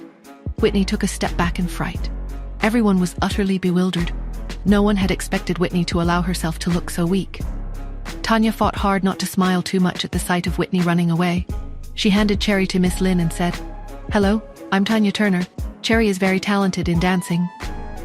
Miss Lynn was shocked. Cherry's mom really got Tanya Turner to help. She looked at Tanya all starry-eyed and said, "Miss Smith has done so much for her daughter. She's amazing." Seeing that Cherry had entered the school, Tanya turned and saw that Whitney was filming them from the car. She shot Whitney a sharp look. Whitney quickly put her phone away and curled up in her seat in fear. As I waited on Cherry, my phone buzzed. It was a voice message from Solo. With a hesitant breath, I pressed play. Solo's voice filled my ear, clear and steady. "Nora, it's me. Justin Hunt has been excessively inquiring about you again. But that's not all. I think I know why Tanya is suddenly there with you." My eyes widened. What could Solo possibly know about Tanya's unexpected appearance? A knot of unease tightened in my stomach. "Solo," I said, my voice sharp, "make sure Tanya is completely out of our lives. I don't want her anywhere near Cherry or Pete." "Understood, Nora," Solo replied, his voice calm and efficient. "She'll be handled." I hung up, a sense of finality settling over me. I couldn't afford any distractions, especially not now. My thoughts shifted to Justin Hunt. I picked up my phone, dialing his number. "Justin," I said, bypassing any pleasantries, "dinner tonight." "Dinner?" he asked, a hint of surprise in his voice. "Where?" "Italian," I stated. 6 o'clock. "And bring Pete." "Italian?" he repeated, a note of confusion in his tone. "Pete doesn't like Italian." "Then find a place he does," I countered, a playful challenge in my voice. 6 o'clock. Don't be late." He sighed, a sound that was both exasperated and amused. "Fine. 6 o'clock. I'll send you the location." "Good," I said, and hung up. A strange sense of anticipation swirled within me. I wanted to see Pete, of course, but there was something else, something about Justin. A pull, a curiosity I couldn't quite define. That evening I arrived at the restaurant. It was a private room, elegant and intimate. Justin was already there, adjusting his tie, looking a little nervous. "What's Pete doing?" I asked, cutting to the chase. "He's busy making a birthday card for me. He wants to give it to me tomorrow as a gift." "He's refusing to come for dinner because he wants to finish it in time," Justin replied, his tone a touch defensive. "A birthday card?" I raised an eyebrow. "Is it your birthday tomorrow?" "Yeah, it is," Justin said, his eyes meeting mine. "Does Pete usually give you gifts?" "Yes, every year," he replied. A pang of something I couldn't quite name hit me. "I'm jealous. Can I come to your birthday party?" "Of course. Can I see the card?" He hesitated, then said, "You are welcome to come over any time, but I think you should bring your daughter with you." "Sure," I said. The food arrived, tiny portions on absurdly small plates. "Is he mocking me?" "Savor each bite," he said, a faint smile playing on his lips. I ate mechanically, bored. "What made you think the real estate industry won't do too well in the future?" I asked. "Weren't you the one who told me that?" "But some people are also saying that I was just in a bad mood that day because of something my son did." I scoffed. "If you were prone to doing business based on mood, the Hunt Corporation wouldn't be what it is today. You've always had a good eye for business." He seemed pleased, taking a sip of my apple juice. "Sorry, I picked up the wrong glass," he said, a blush creeping up his neck. "He's blushing?" I felt a strange flicker of amusement. As we left the restaurant, I felt a prickle of unease. I saw the man in the white suit again, his eyes fixed on me. That stare. It wasn't just curiosity. It was intense, almost predatory. I noticed a large signet ring on his hand. "Where's your party tomorrow?" I asked. He gave me the address. "See you then." I watched him drive away, a sense of unease settling over me. Something's not right. The next day, I told Cherry, "We're going to your father's place." "Really?" she asked, her eyes lighting up. "Can we take Tanya too?" A flicker of sadness crossed her face. "She's gone, Cherry. She won't be back for a while." Cherry's eyes drooped, a small frown forming on her face. "Oh, I wanted her to see Pete." "I know, sweetheart, but we'll have fun. Just the two of us. And you'll get to see Pete." She nodded, a small smile returning. "Okay, do I need a disguise?" I paused, then shook my head. "No, it's okay. I'm going to tell him the truth." As we drove, I noticed a white car in my rearview mirror for a moment. Then it was gone. Just my imagination. We reached Justin's villa. At the guardhouse, we were waved through. Mr. Hunt notified us. He's prepared. Suddenly, someone ran in front of the car. I slammed on the brakes. Men surrounded the SUV. banging on the windows. "Get out," a man yelled. "What's going on?" I asked, my voice calm. "Our target is the young Mr. Hunt. Hand him over." "Your target is Mr. Hunt's son?" "Yes. If you know what's good for you, hand him over. He's all we want. Give him up and we'll let you go. If you don't, neither of you will live to see another day." "Your target is Mr. Hunt's son?" I asked. A confirmation, not a question. "Yes, he is." "Scarface," the leader of the men said. My heart hammered against my ribs, a frantic drumbeat against the cool leather of the seat. "They want Pete, not for ransom but for termination." The word echoed in my mind, cold and final. "If you know what's good for you, hand him over." Scarface's voice, rough and laced with threat, cut through the silence. "He's all we want. Give him up and we'll let you go. If you don't, neither of you will live to see another day." "This is my daughter, not Mr. Hunt's son," I explained. "What, she looks like him though." "Are you trying to fool us? Get out now and hand the kid over?" Scarface demanded. "They think I'm a normal woman." A flicker of grim amusement sparked within me. They had no idea. They're expecting a fight. They were counting on brute force, on a display of physical prowess. But I wasn't going to give them the satisfaction. I wasn't going to play their game. Instead, I focused on the details. The way Scarface's men shifted, the subtle tension in their stances. They're nervous. They were used to overwhelming force, to quick, brutal takedowns they weren't prepared for. Something else. I reached for my phone, my fingers moving with practiced efficiency. I wasn't going to engage in a physical altercation, not here, not now. I was going to leverage the very technology they thought they'd neutralized. "Ben Loris," I said, my voice cutting through the air like a razor. "That's your name, isn't it?" His eyes widened, a flicker of surprise and unease crossing his features. "Where do you live? Who's your family?" I continued, my voice low and steady. I didn't wait for him to answer. My fingers danced across the screen, bypassing security protocols, accessing public records. Information is power.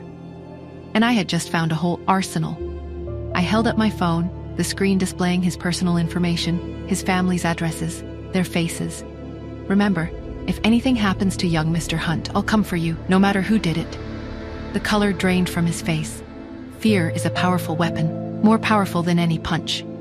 "They won't stop coming," he stammered, his voice laced with desperation. "Too many people want him dead." "What did you say?" I asked, my voice dangerously soft. He told me about the live chat room, the kill orders, the other groups waiting in the shadows. He's been living like this? A wave of cold fury washed over me. "Do you know who took out the contract on him?" I asked, my voice tight. He hesitated, then gave me the names of Mr. Hunt's business rivals. They're all playing a dangerous game. "Remember what I told you?" I said, my eyes locking with his. "Anything happens to the boy and I'm coming after you." I turned away, the weight of his fear and the knowledge of the threats against Pete settling heavily on my shoulders. "We're not safe here." "Let's go," I said, starting the car. "We shouldn't delay your father's birthday celebrations." As I pulled away, I made a silent vow. I'll protect him, no matter the cost. Turning a corner, I stopped the SUV. I needed to think, to strategize. Justin can't know the truth yet, not the full extent of it. It would only complicate things, make him reckless. Meanwhile, inside the Hunt estate, a different kind of tension was brewing. Pete, his small face serious, stood before Justin in his study. Justin was preening in front of the mirror, trying to decide which suit and tie combination made him look the least old. "Daddy, I have to tell you something," Pete said, his voice firm. Justin raised an eyebrow, his attention momentarily diverted from his reflection. "What is it?" "You have a daughter," Pete blurted out. Justin froze, his eyes widening. He turned to Pete, his expression a mix of shock and confusion. "Oh, where is she?" "You'll meet her very soon," Pete replied, just as his phone beeped. He glanced at the screen. It was an audio message from Cherry. "Mommy says she doesn't want to tell Daddy anymore. Don't say anything, okay?" Pete's tiny form stiffened. He looked up at Justin, who was staring at him intently. "Daddy, look at me," Pete said, trying to mimic Cherry. "Am I cute? Aren't I adorable? Do I look like a little girl?" Justin was utterly bewildered. His son's sudden personality shift was jarring, to say the least. Pete quietly turned and walked away, a sigh escaping his lips. This is too much for a kid. Back in the SUV, I restarted the engine, the hum of the motor a soothing counterpoint to the turmoil within me. We'll leave. We'll disappear.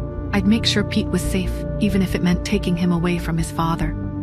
As I approached the Hunt estate, the imposing gates loomed before me. I took a deep breath, forcing a smile. Time to play my part. The doorbell rang, and I watched through the window as Justin, looking uncharacteristically flustered, opened the door. It wasn't Pete. It was Chester. A wave of irritation washed over me. Distractions. Then, Tina York arrived. Her presence tightened the knot in my stomach. Another complication. I stepped forward, ready to face whatever lay beyond the door. But Tina intercepted me, her voice sharp and dismissive. "Why are you here?" "Why can't I be here?" I replied, my voice cool.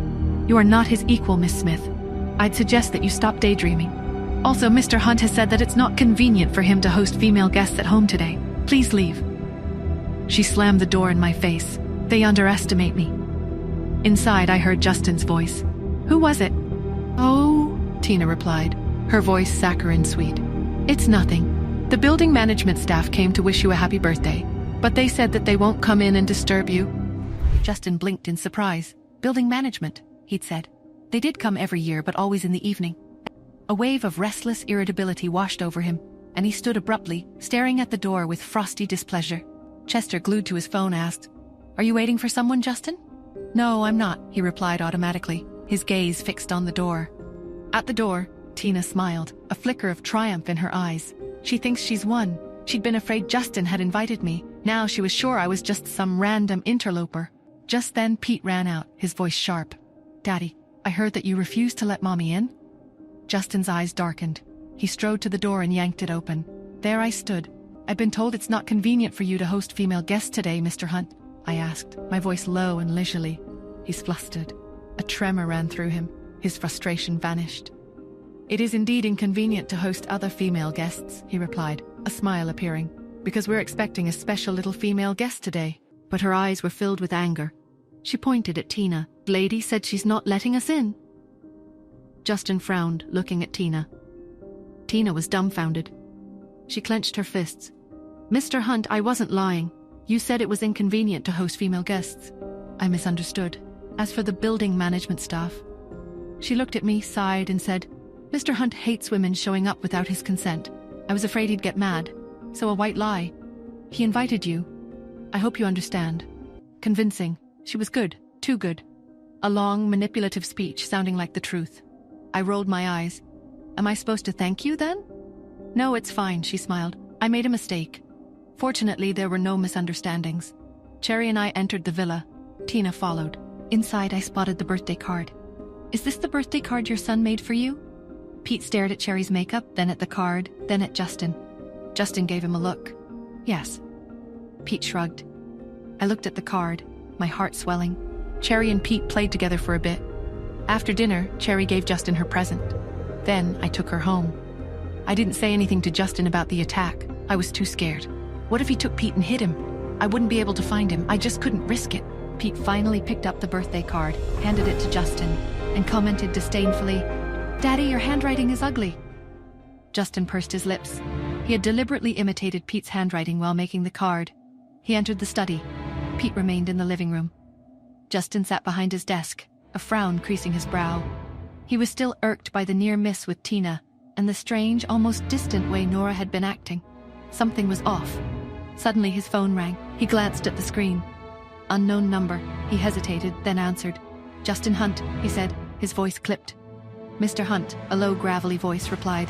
"I have some information about your son." Justin's spine stiffened. "Who is this?" "That's not important," the voice continued, a hint of amusement in its tone. "What is important is that your son is in danger. Grave danger." "What are you talking about?" Justin demanded, his voice rising. "There are parties who wish him harm," the voice said, drawing out the words. "Very powerful parties. They have resources, connections, and they won't stop until they get what they want." Justin's heart pounded in his chest. "What do they want?" "They want him gone," the voice said bluntly, "and they're willing to pay a great deal to make it happen." A cold dread washed over Justin. He thought of Pete, his son, his only son. "Why are you telling me this?" he asked, his voice barely a whisper. "Because," the voice replied, a hint of something unreadable in its tone. "I believe you deserve to know. And because I might be able to help." "Help?" Justin echoed, his mind reeling. "Yes," the voice said, "but it will come at a price. A A price you might not be willing to pay. The line went dead. Justin stared at the phone, his hand trembling. Pete, he was in danger, real danger. He stood abruptly, his mind racing. He had to protect him. He had to find out who these people were, what they wanted. Justin was shaken by the mysterious call. He ordered Chester to follow him to his office. "Tell me what you got." He ordered. Chester said, "Your uncle bribed people to kidnap Pete again. They supposedly even gave them photos this time." Justin frowned. Nothing about Pete must be leaked. Chester nodded. "Yes, Justin." Justin instructed, "Create a screening system. That way, if photos of Pete surface anywhere on the internet, we'll be notified right away." This was the only way they could strictly prevent information on Pete from being leaked. Chester replied, "Yes, on it." In the study at the Hunt's villa, the psychiatrist placed 2 pill bottles in front of Justin and said, "Let him take 1 pill a day from this one, and 2 a day from this one, Mr. Hunt. This is a special prescription for Pete's mental disorder, but I've designed the pills to look like normal vitamins. We can try these for a while and see if Pete stabilizes again." Justin stared at the 2 pill bottles. To be honest, he had wanted to take it slow. After all, Pete's condition had improved after they returned to New York. He hadn't had any relapses for a while. After the psychiatrist left, he walked out of the study to see the nanny sorting out the gifts he'd received. At the sight of him, the nanny said, "Mr. Hunt, this watch is from Mr. Chester, this is from Mr. Sean, and this is from Mr. Lawrence. There's also this. It's a scarf from Miss York." Justin frowned and said, "Put everything in the storage room. As for the scarf, I have no need for it myself, but it's getting cold. Please accept it. You can wear it when you go out to run errands." Justin stood in place after the nanny left, a troubled look on his face. He tried to think of subtle ways to remind Nora that she had not given him a gift. While thinking about this, he went to Pete's room, placed the 2 pill bottles on his desk and said, "These are your new vitamins. Remember to take them every day." Pete was currently reading at the big desk, he said. "I'm not taking these." Justin replied, "They're vitamins that are important for your health. You have to take them." Pete fell silent for a moment before he asked, "Can they boost brain power?" Justin frowned, confused by the question. "Probably." Pete pushed the bottles to him and said, "Maybe you should take them then." Justin's expression instantly darkened and he said, "Peter Hunt, I have an IQ of 301. Pete glanced at him disdainfully and said, "It's said that people with high intellects have low emotional intelligence. That's probably why you're having a hard time making a connection with Mommy." Pete was disappointed about the party. He had hoped Nora and Justin would learn to like each other today, but instead his dad had just annoyed his mom. He pushed the 2 bottles of vitamins toward Justin again and said, "Remember to take them every day. They can boost both your brain power and your emotional power." Justin walked out of Pete's room sullenly. At the Anderson villa, me and Cherry were trying to sleep when Cherry asked, "Mommy, when will Pete come visit?" I smiled, though a familiar ache settled in my chest. "I don't know, sweetie, but I hope very soon. I wish he lived with us," she whispered, her eyes shining with a longing that mirrored my own. "We'd have so much fun." "Me too, darling," I said, pulling her closer. "You two would be the best of friends." Cherry tilted her head, her brow furrowed in thought. "Mommy, I think Pete looks like me." "Like you?" I asked, surprised. "What do you mean?" "He has the same eyes," she said, tracing a finger along her cheek. "And the same little nose, just like me." I smiled, relieved. It was a sweet, innocent observation. "That's because you're twins, Cherry." Then her expression changed, a flicker of fear crossing her delicate features. "Even that bad man with a gun thought so," she exclaimed. My heart clenched. "What bad man, Cherry?" "The one who tried to take me," she said, her voice barely a whisper. "He thought I was Pete." My heart skipped a beat. "Cherry, you don't have to worry about any bad man. Your mom will protect you from everyone, okay?" I assured my girl, "I know, Mama. But what about Pete?" she whispered. "Him too. I won't let anything happen to you both. I promise." I smiled. Justin had always been careful whenever he left the house, especially if Pete was with him. As a child, he had been kidnapped, so his son's safety was of paramount importance. That was his main reason for hiring private tutors to homeschool Pete. Justin ensured that there was no information about Pete on the internet. No pictures, not even his name. Most of the people in New York weren't even aware of him. Justin wanted his son as well protected as possible until he could fend for himself. He decided to take Pete out for lunch that day, but he brought 8 bodyguards. The bodyguards were separated into 2 cars. One was in front of Justin's car, while the other was behind them. While the cars slowed to a halt in traffic, Tina got out of her car in high heels and stopped in front of them. She shouted, "Mr. Hunt, I have something to tell you." The passenger door of the middle vehicle opened, and Tina breathed a sigh of relief. Just as she thought it was Justin, she saw Chester getting out of the car. He grabbed Tina by the arm and pulled her out of the way to the side. Tina narrowed her eyes and shook off his arm. She straightened her back and said, "I really have to talk to Mr. Hunt. It's about his son, so I need to see him in person." Chester said mockingly, "Miss York, what exactly do you have to say to Mr. Hunt that you need to do in person?" Tina, whose intentions had been exposed, became furious. However, she knew that it was probably useless to insist on seeing Justin, so she gave in. She said, "I accidentally caught Pete live streaming a game. Mr. Hunt has always been very strict with Pete. Isn't there something strange about him being allowed to live stream?" Chester scoffed and replied, "You're sure doing everything you can to get close to Mr. Hunt. That's a pretty outrageous claim." He continued, "Pete doesn't play games. He doesn't even talk much. There's no way he would live stream." Tina panicked upon seeing that he didn't believe her and said, "It's true? He's already trending on social media." "He's trending on social media?" Chester was puzzled. He raised his eyebrows and said, "Oh, really? Show me then." However, she refused to give in. "This concerns Pete, so I can only show Mr. Hunt. Tell him about it and let him add me on Facebook. I'll send him the information, okay?" Chester smiled and replied, "Okay, I'll be sure to tell him." He then turned, got into the 3rd car, and drove off to catch up to the others. As he adjusted his seatbelt, a bodyguard asked, "Is what that woman said true, Chester?" Chester sneered. "How can that be? Pete, a live streamer? Are you kidding me?" He picked up his cell phone, opened the social media apps, and checked the trending topics. There wasn't anything related to Pete from the first to the last. But he couldn't risk overlooking anything, so he called Hunt Corporation's IT security department and asked, "Is the screening system that Mr. Hunt asked for done?" The IT security department chief replied, "We've been working overtime since yesterday on it. I reckon we'll finish it tonight." "Okay, send it to me when it's done," he responded. Chester hung up. As an executive assistant, he needed to filter certain content by himself. He would make sure that all of Miss Smith's messages would get to Mr. Hunt. As for everyone else, he had to verify the authenticity first. After lunch, they returned to the villa. A petrified Scarface was brought to Justin as he sat in the villa's living room.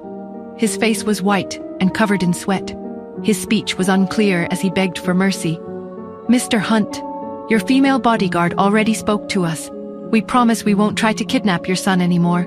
We've even been protecting him from people all this time. At least 3 groups of people wanted to attack him over the last 2 days." Justin sat up, puzzled. "My female bodyguard?" "Yes, the one driving the SUV yesterday who's protecting your son." "An SUV? Nora?" he thought. The stern look on his face mellowed a little. "So she does care about me, right?" he wondered. "If not, why would she quietly teach Scarface a lesson and not tell me anything?" Justin smiled. The interrogation of Scarface brought a shocking revelation. Multiple groups were targeting Pete, and Nora, acting independently, had intervened. This revelation stirred a complex mix of emotions in Justin. He felt a surge of warmth, interpreting Nora's actions as a silent declaration of care, a stark contrast to his earlier feelings of neglect. He began to believe she truly cared for him. However, the lingering danger surrounding Pete and the mystery of the competing factions remained unresolved. Why are so many groups targeting Pete, and who are they? What are Nora's true motives for protecting Pete, and why is she keeping it a secret from Justin? Will Chester find any evidence of Pete's online activity, and what will the screening system reveal? Will Justin confront Nora about her actions, and how will she respond?